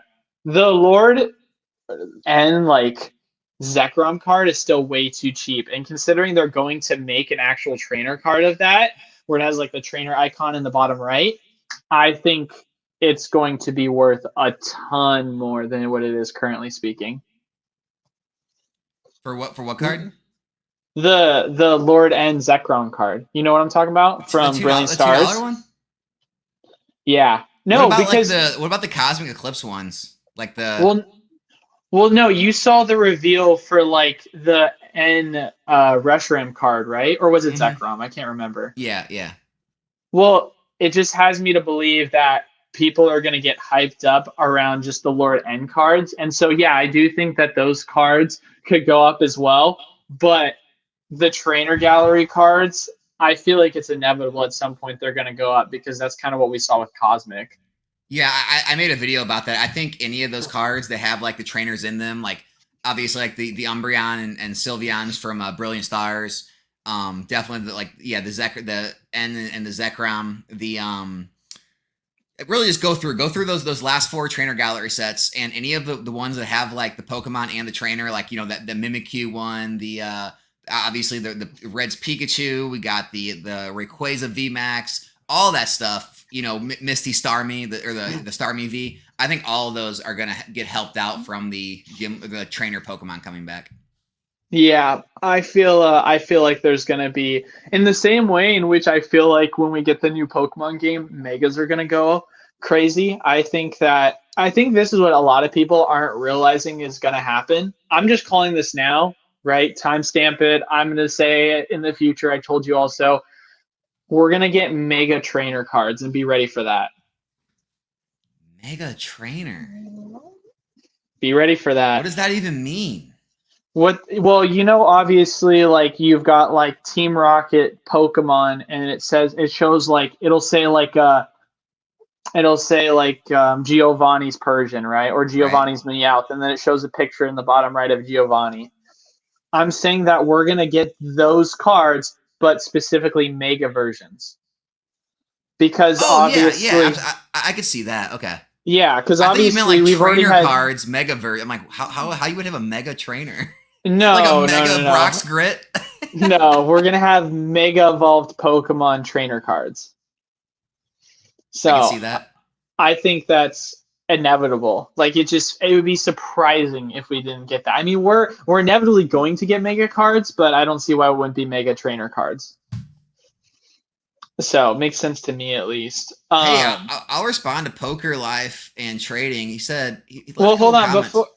before you do that real quick, I just want to go back because we did skim over Luigi. I mean, here's my thing, man, right? It's $95 to join the program if you want to pay monthly, and if you want to pay for the yearly, it's $85 times 12, right? So you have to really ask yourself the question, like, why are you wanting to join the program? It only makes sense if you're trying to do resell. If you're trying to join and invest, it definitely doesn't make sense. But if you're someone that's like trying to do a Pokemon side hustle and you've got at least $1,000 worth of liquidity to spend on a monthly basis, then I mean, it makes sense. I mean, been so many opportunities in the program, but that's kind of the only thing I can really like tell you. Obviously, if you want to message me afterwards, I do Discord calls all the time to help people out and answering their questions. But at the end of the day, like, it's one of those programs that obviously is for those people that want to make money as a side hustle. It's not for those that want to just invest and then just set it off to the side. Because at the $95 price tag, if you're just going the month to month, it doesn't make the most sense. Yeah, and I mean, look, I you can take it from me. I have no, I mean, you know, I'm not like part owner or anything in the program, so and I don't get kickbacks for anything that anyone that signs up with Eli. So I'll just give it to you straight. If you know whatever it costs for the year, what is it, like 85 a month? What'd you say, 95 a month? So if you're paying the month to month, it's just $95. If you want to pay yearly, then you pay for a year's worth up front, but it's $85 over the span of 12 months. Okay, so like just over $1,000. So I can tell you this much: if you are like trying to run like a side hustle and you're trying to make some flips, I will almost guarantee you at some point throughout the year, probably a few times throughout the year, there will be certain bundles or certain sets that come out that have huge margins, things like 151. There will be sets, there will be plays come out where you can easily make up that entire, charge you pay for the whole year in the program. You'll be able to make up with one release. Like take 151. You could have easily bought ETBs and UPCs, and there was enough margin there to make up all the money that you had to pay for the program for the entire year. And after that, everything's basically free. Like, so that's one thing I will say. It's like, there's just always these deals and specials and there's that one set that takes off and all these opportunities that come along where it does make it worth it. Well, it's funny too, because you're talking about sets, not even getting into the fact that there's then flash sale deals that our distributors offer from time to time. That makes it even crazier. I mean, we've had literally $2 Crown Zenith packs, $2 Lost Origin Silver Tempest packs, buy one, get one frees of specific products. Buy a booster box of a product, get like a V box for free. I mean, we've had so many different deals that have been offered by distros past just new set releases, reprints for Lost Origin and Silver Tempest and other sets. So it's like there's always a ton of opportunities available. But at the end of the day, you can't just be like, I'm going to get in for a month and then get out. Like, no, you have to be able to take advantage of the opportunities that are coming. And it's not going to be something that's like literally every single week basis. Like Alex was saying, you're going to have those opportunities that are going to pay for the entire year. I mean, dude, there's been multiple that have happened where people were literally buying Crown Zenith packs for $2 and they were going and selling them for like $4 to $5.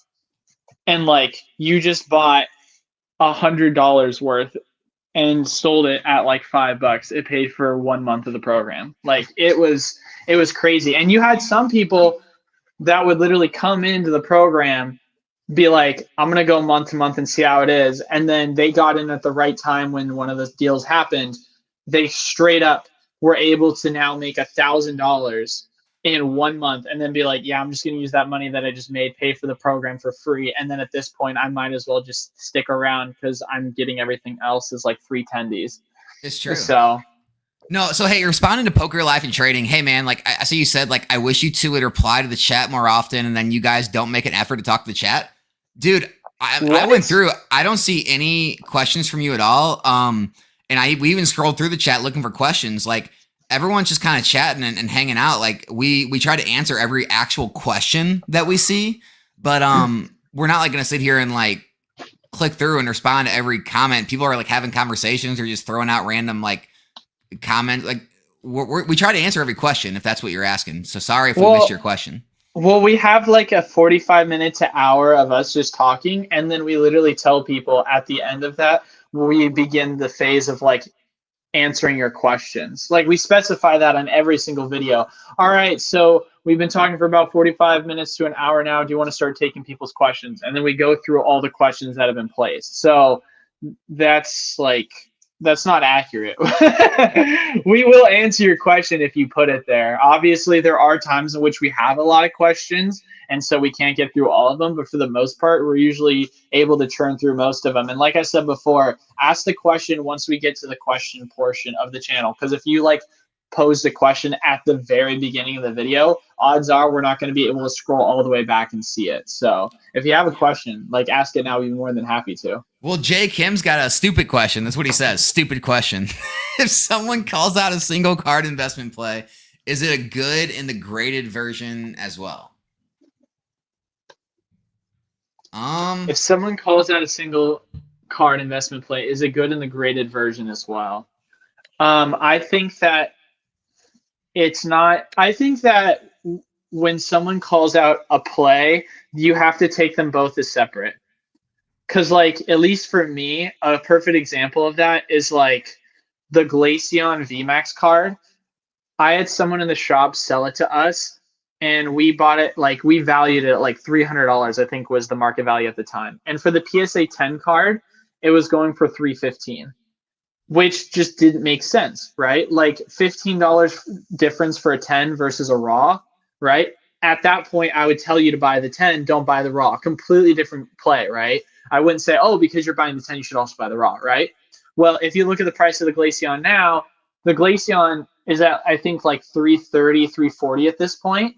So it went up a little bit, not crazy amount, but the raw is like at now $250. So it's taken a dive. And so what I did, at least in my kind of position, was when we bought the card from them, I went in, sent it in for grading, knowing that, sure, I spent $15 to get it graded, but in my mind, if something's going to tank, it's going to be the raw, not the 10. The 10's not going to be less than the raw. And so I did it as like a hedge, and it allowed me to protect the loss that I would have taken if the card stayed raw. And then on top of that, also get a slight gain on the fact that the price of the 10 also went up slightly. So that's kind of an example that I would say I use and why it's important to distinguish the difference between the raws versus the graded plays. Yeah, I think he's right. I think it's a case-by-case basis. Like take that, the Carbius talk about the ends, Zekrom, like Trainer Gallery. Let's say it's going for $2 today, and the PSA 10, I don't know what it goes for in a 10. Let's just arbitrarily say it's a $50 PSA 10. Well, if that card goes from $2 to $5, it doesn't necessarily mean that card is going to go from 50 to 125, right? Same ratio of like growth. And so there's a possibility that card could like triple, but the PSA 10 might only go up like $10, $20. So yeah, I think it just depends. It's a case by case basis, honestly. Yeah, 1000%. Why? Because Eli has an Asian massage parlor. That's a new one. Dude, I love the room. It's like quintessential Japan, man. How'd you do it, man? How'd you make it the backdrop, bro? It's Gotta so show perfect. off and let people know. People are gonna be. I guarantee you, bro. When we go back and look at the comments of this video, that's gonna be like the most mentioned thing by far. But do you think there will be insane hype for Eevee specialty set, or will it be slightly subdued from the Evolution, Alt Art, and Sword and Shield? Well, people love the crowns. Yeah, right. I mean, I look at it in this context, right? We know that Surging Spark has been teased, and there's been some things that have been real, but for the most part, none of the crazy cards have really been revealed. And right now, this is the most hype we've got for a set, I would say, period. Like, this set feels more hyped than 151 and Paldean Fates. I don't know if you agree with that, but at least that's how it feels based off of how everyone's been talking about it so far. And so in my mind, I look at that. You think it's more hyped than Team Rocket? Oh, 100% not. But like Team Rocket is not out yet, right? Team Rocket's definitely be more hyped. But I guess I'm talking in the context of like comparing it to sets that have already come out. Yeah.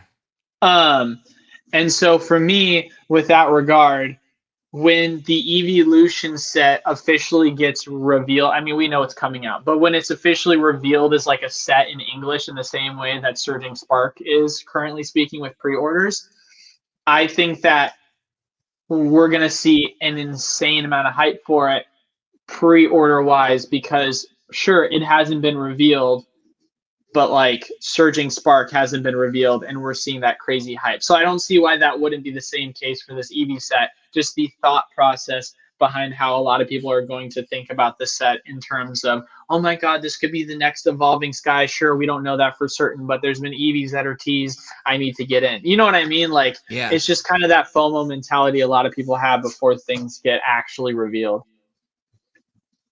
Yeah, I mean, it's obviously one of the no-brainer sets, like a buy. Like, you know, I'm always a little weary on specialty sets, no matter how good they are. But 151 is doing extremely well, so that's good to see. So maybe the Scarlet Violet specialty sets will overall perform better than Sword and Shield specialty sets. We'll see. Yeah, I mean, here's the deal, right? We're gonna get a lot of hype for the set, but who knows? It could be a terrible set because everything wears a funny crown. But realistically speaking, there has been some Pokemon that do have crowns on them, like the Charizard from Paldea and Fates, that I feel like they've been able to kind of hide it well enough to where it doesn't make the card just look disgusting. We gotta hide the crowns. I mean, I'm just saying, bro, like, it's not like the gold Charizard from Obsidian Flames, bro, where it's just there and you see it just sticking out. This is so funny, man. It's like Pokemon tried to do something new and everyone's like hating so hard on them. Now we're talking like, well, you know, if you can't see the crown that much, that makes it a better card.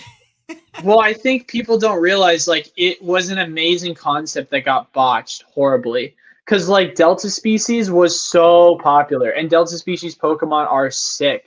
But the thing is like, they didn't have any funny crowns on them. They just gave them, like, a colored aura that said, hey, this one's a fire-type Mewtwo. It's going to have a red aura around it, and call it a Delta Species. And then it has, like, a really cool, like, neon-looking emblem for the actual colored type of the Pokemon. So that was kind of like, ooh, that feels cool. But with this one, it's like they put a stupid crown on their head. If they just kept him crystal, I think that would have changed it completely. Because I don't mind the design of the Pokemon being crystal. I mean, obviously, Crystal Onyx is like one of those Pokemon that people know in the anime and really wish they made a card of it. So the idea of having crystal Pokemon is not exactly like new, but well, in the mechanic didn't even make sense in the game. Like I played my way through the entire Scarlet or Violet game, beat the game. I never used the mechanic one time, I don't think. Like the whole terrestrialize your Pokemon. And then I did like at some point just like play around with it. I'm like, it didn't make any sense. I don't know. I just feel like it was terrible execution on that. Yeah. Well, that's why we're waiting for ZA, because as far as it goes with that set, they're going to take their time. It's coming out 2025. It's not coming out this year like most people thought it might have. And they're obviously not doing a remake of Black and White, which a lot of people also anticipated. So I think they're going a different direction with the way in which they're going to approach the next game. Because at the end of the day, like, at least for me, there's only 2 games I haven't bought, and that's Sun and Moon and Scarlet and Violet. And other than that, I bought every single game of Pokemon. So for me, I just feel like Scarlet and Violet, from the reviews that I saw, it felt clunky. It felt like they were going in the right direction, but they didn't take the time to actually, you know, make the game the way it should be. Because if you look at games like Breath of the Wild, dude, they can make it on the Switch. Like, there is no excuse. They can make an amazing open world game. So I'm hoping that they've taken the feedback based off of what we're seeing with the game itself actually coming out, like, not the next year immediately, and then taking the time to create a set or a game that's going to be more popular and it's going to be done right. Well, it's funny too. A lot of people are saying the Terra concept, I feel like, is one that was specifically made for the competitive landscape. Like, that's kind of what they were targeting with it. Yeah, and that's cool. Like, you know, that's one thing I can't really speak on is the actual card gameplay. So if it's doing well in that, then, you know, so be it. That's I'm talking about the VGA. Oh, like the competitive landscape for a video game. That's odd. Yeah, I mean, all right. Yeah. Oh, that's funny. Um, yeah, not a crazy a lot of questions this time around. I think we got him, man. I think we hit him. Yeah, I mean, I look like Luka Doncic apparently. I did see that one. That's kind of funny. What's I your see that a next little big bit. Pokemon play? Let's Catch 'em All wants to know. What's my next big Pokemon play? That's easy. I'm waiting for the holiday season. That's what it Dude, is. just say Surging Spark and get it over with. Just say Surging Spark and get it over with. Oh man. Well, I mean, obviously, I'm gonna get Surging Spark, but like, the question is how much. Because realistically speaking, There's I'll put it this way: if we go in the holiday season, they reprint Paldea Evolved, that will be one of my biggest plays for sure. 100%. Yeah, no, 100%. That's kind of where I am. I mean, I'm waiting for the holiday season. My anticipation is Paldea Evolved. I mean, Twilight also you would like to believe is going to happen, but at the end of the day, I'd be surprised if one of them didn't at least get some sort of more supply, and from there I'm going to just kind of take my bets and going in on those. Yep. But Paldea Evolved, you know, I guess let me ask you this question. Right now, you obviously have Twilight performing better than Paldea Evolved. If both got reprinted and you could buy them for the same price, which one are you going more in on?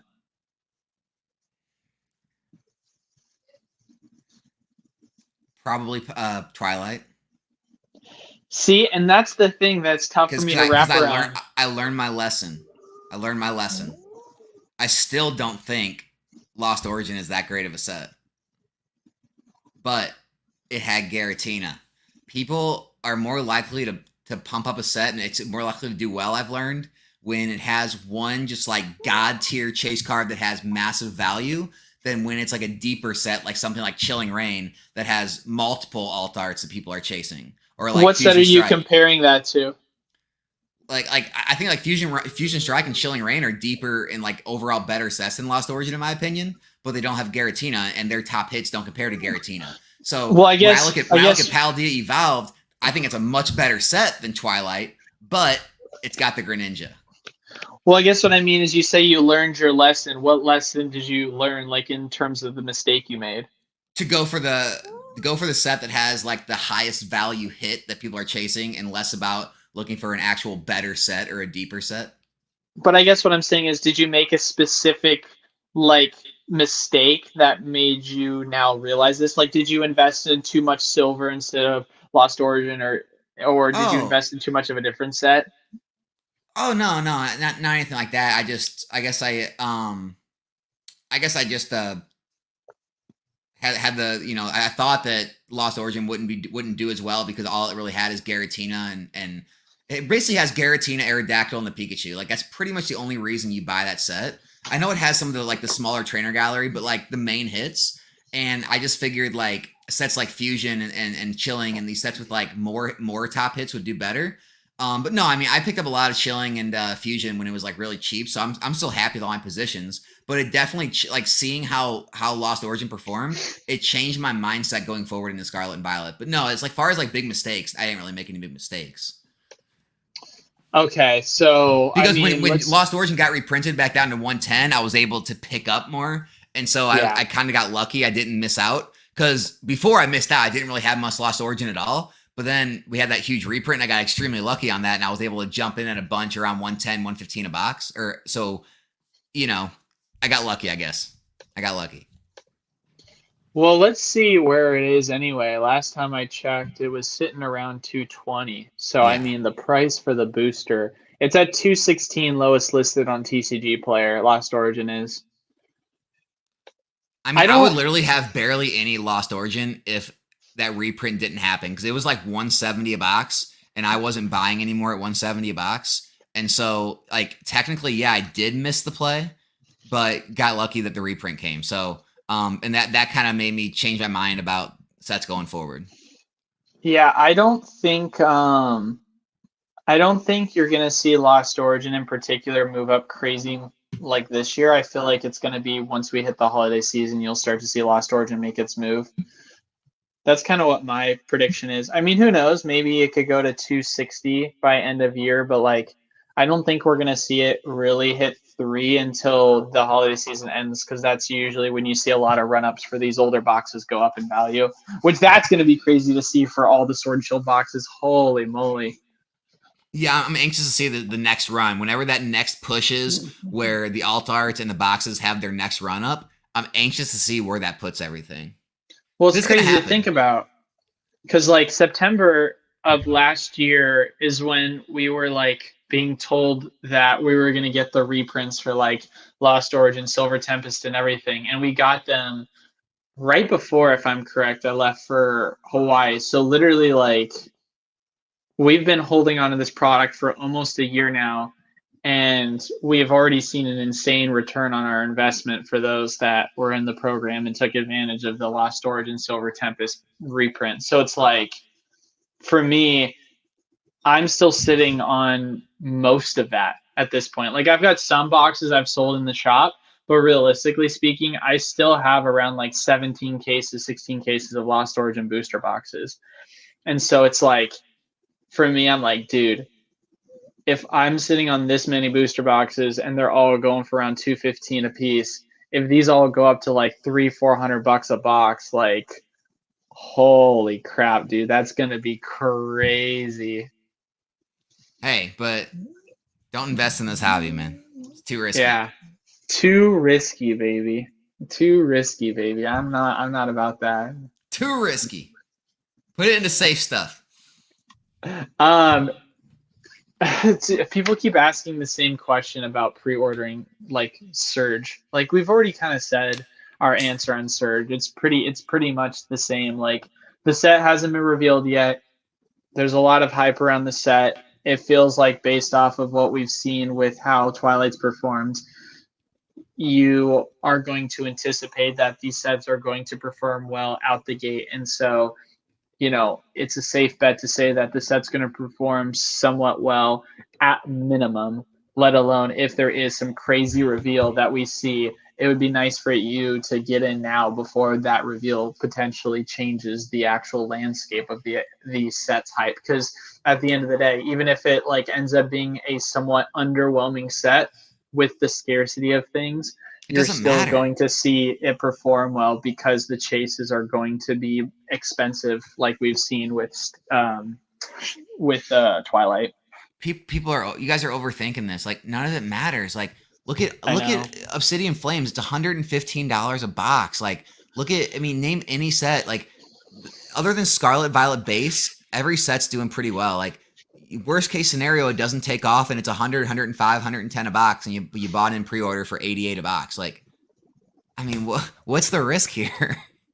Yeah, I think you're right. I think people are definitely overthinking this. I mean, I would be picking up Surging Spark. It just makes sense. I mean, here's the deal. We don't know what's in the set, right? Truly. Like, we know some of the cards, but here's what we know so far. There's a Pikachu on the ETB. There's a Latios and Latias card, Black Kyurem, and then a couple of other popular characters. That's all we know so far, right? But that feels like enough to where if one of those becomes an SIR, they're going to be an expensive card because of the pull rates from what we've seen within the latter half of the Scarlet and Violet era. And if one of those cards is over $100, people are going to want to chase it.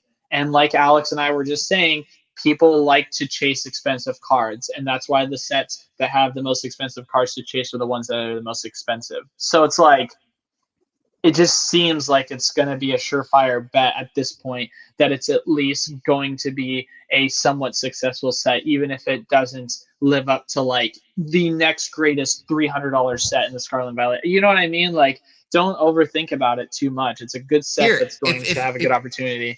And if you're overthinking, and Happy TCG put a question out, what do you pick up if you don't pick up Surging? That's the question. I'll answer that question. If you're for some reason like worried about Surging Spark, I don't know why you would be, and you're looking for something to pick up, well, if you're in the program, pick up Paradox. I just said they're $86. Here, if you were looking for something to buy and you don't want to pick up Surging, pick up Paradox Rift. That's my Paradox is cheap. I mean, I think Paradox is undervalued. Like I said before, the minute the Roaring Moon goes up in value and you start to see that as a set that's going to have more chase relevancy, it's going to completely change the landscape for how people look at Paradox as a set. Yeah. So, So and if in doubt, you're looking for something to buy Paradox. right, because I feel like another thing is that's important to understand too is people are asking this in the context of like, what should I pick up right now? You don't have to pick something up always right now, right?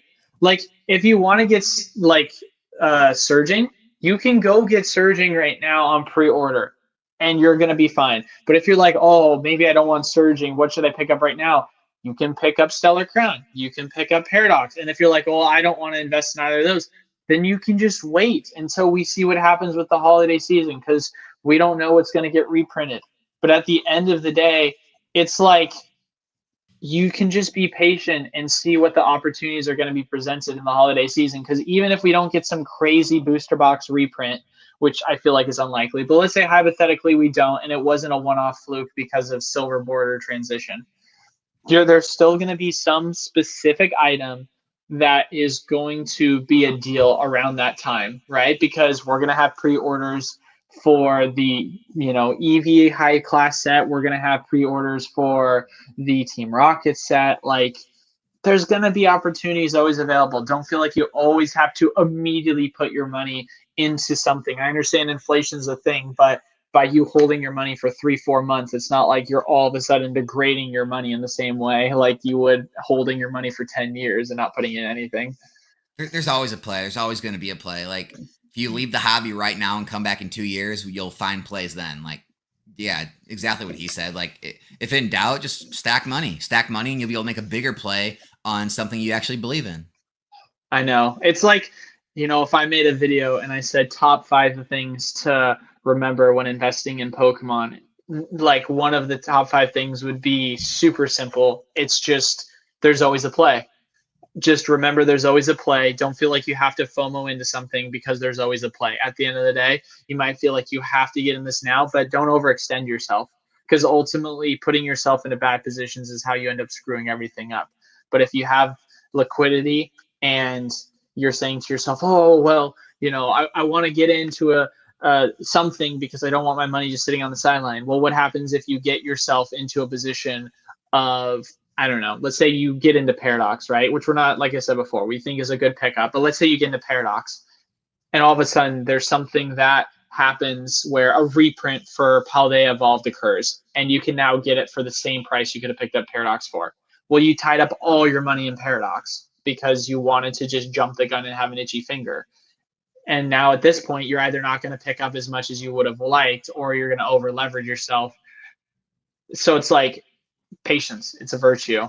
There's always opportunities. I mean, before I was, I like opening packs on screen. So like nowadays I buy every set because I need inventory for that. But I mean, I've went months before without making any purchases. Like it's not uncommon, guys, to like save up and wait for plays. So it's like, and what Happy just said, like right here, he just said Charizard UPCs. I mean, if you're sitting on cash, you don't know what to buy, and then all of a sudden when these drop down in like the $80, $75 range, and you're sitting on a bunch of cash. I mean, what a gold mine that was, right? It's like 100% gains in a year's time, year and a half's time.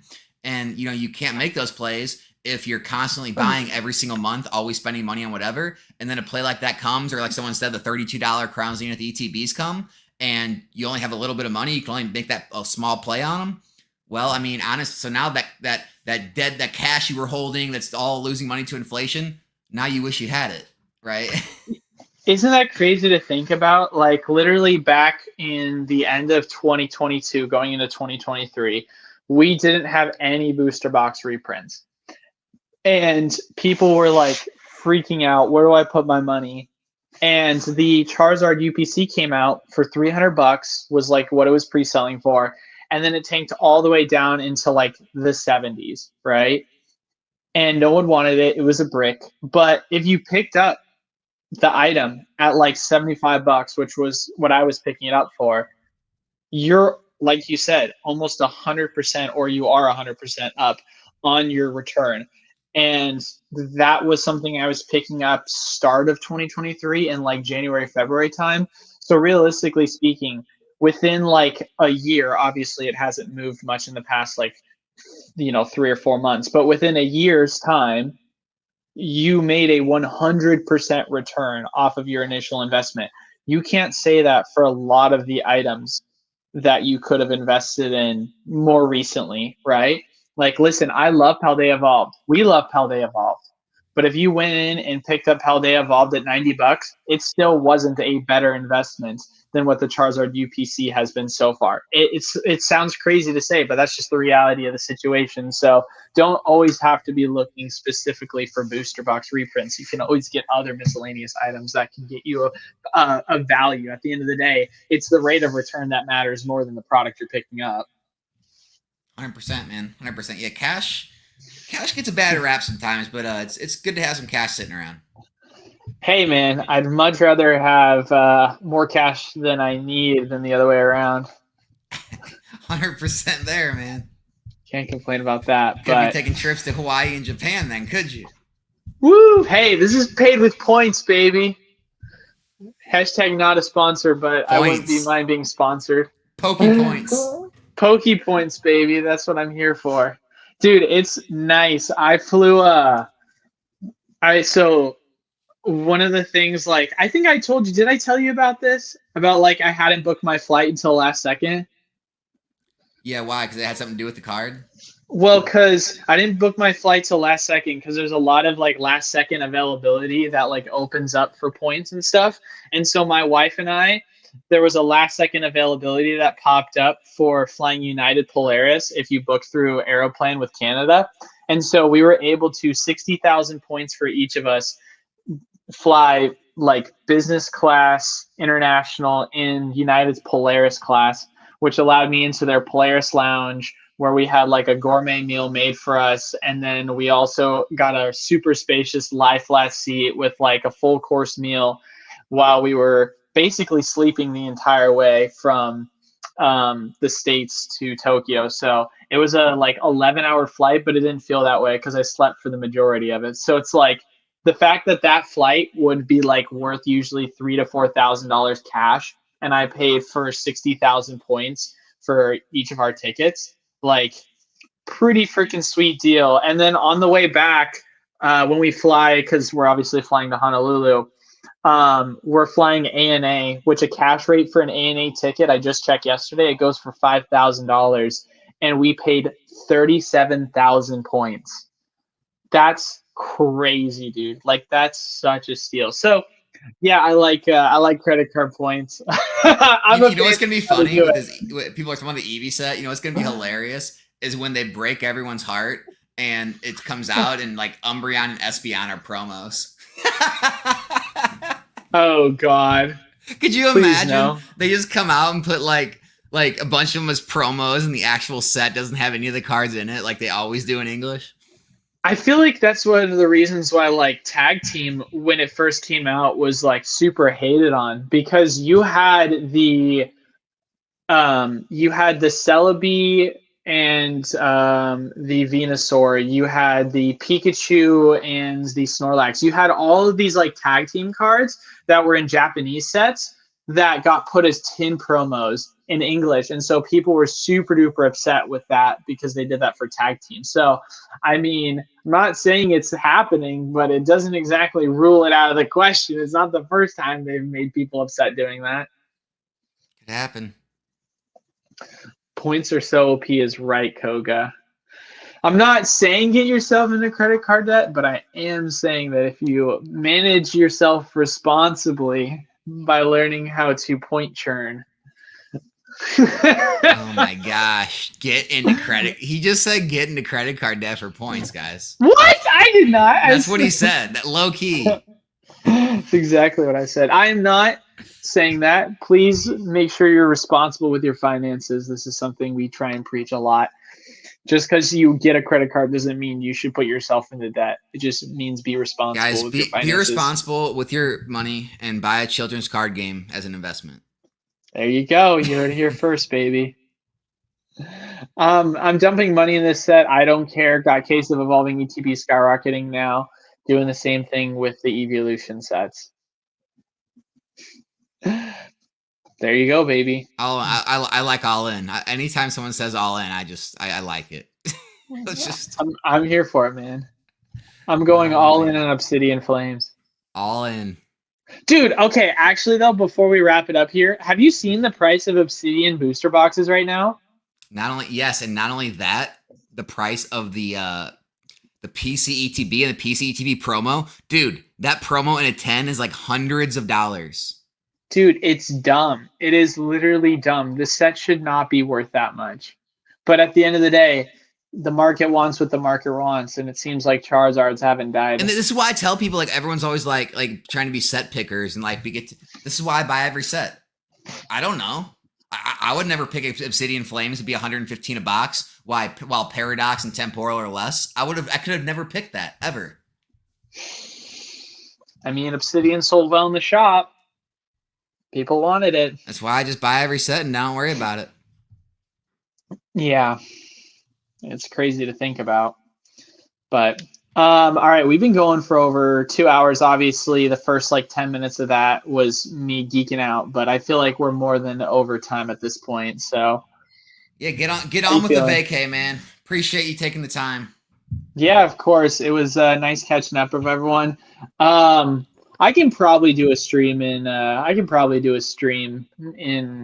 Hawaii, but I figured I'd at least want to do one update stream while I was in Japan, just because it's been a while since we've done a stream and talked. So, but hopefully everyone obviously has a wonderful rest of their. It's Tuesday, right, for you guys? Or wait, what day is it for you guys? Wednesday right now? It's here, Wednesday. But you know, Wednesday, right? So hopefully everyone has a wonderful rest of their night. As always, it really supports the stream if you leave a like, comment down below, subscribe.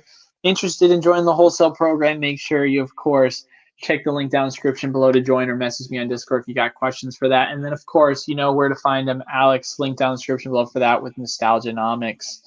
But thank you guys all once again so much for stopping by in this impromptu late night stream. Have a wonderful rest of your day, guys. Peace.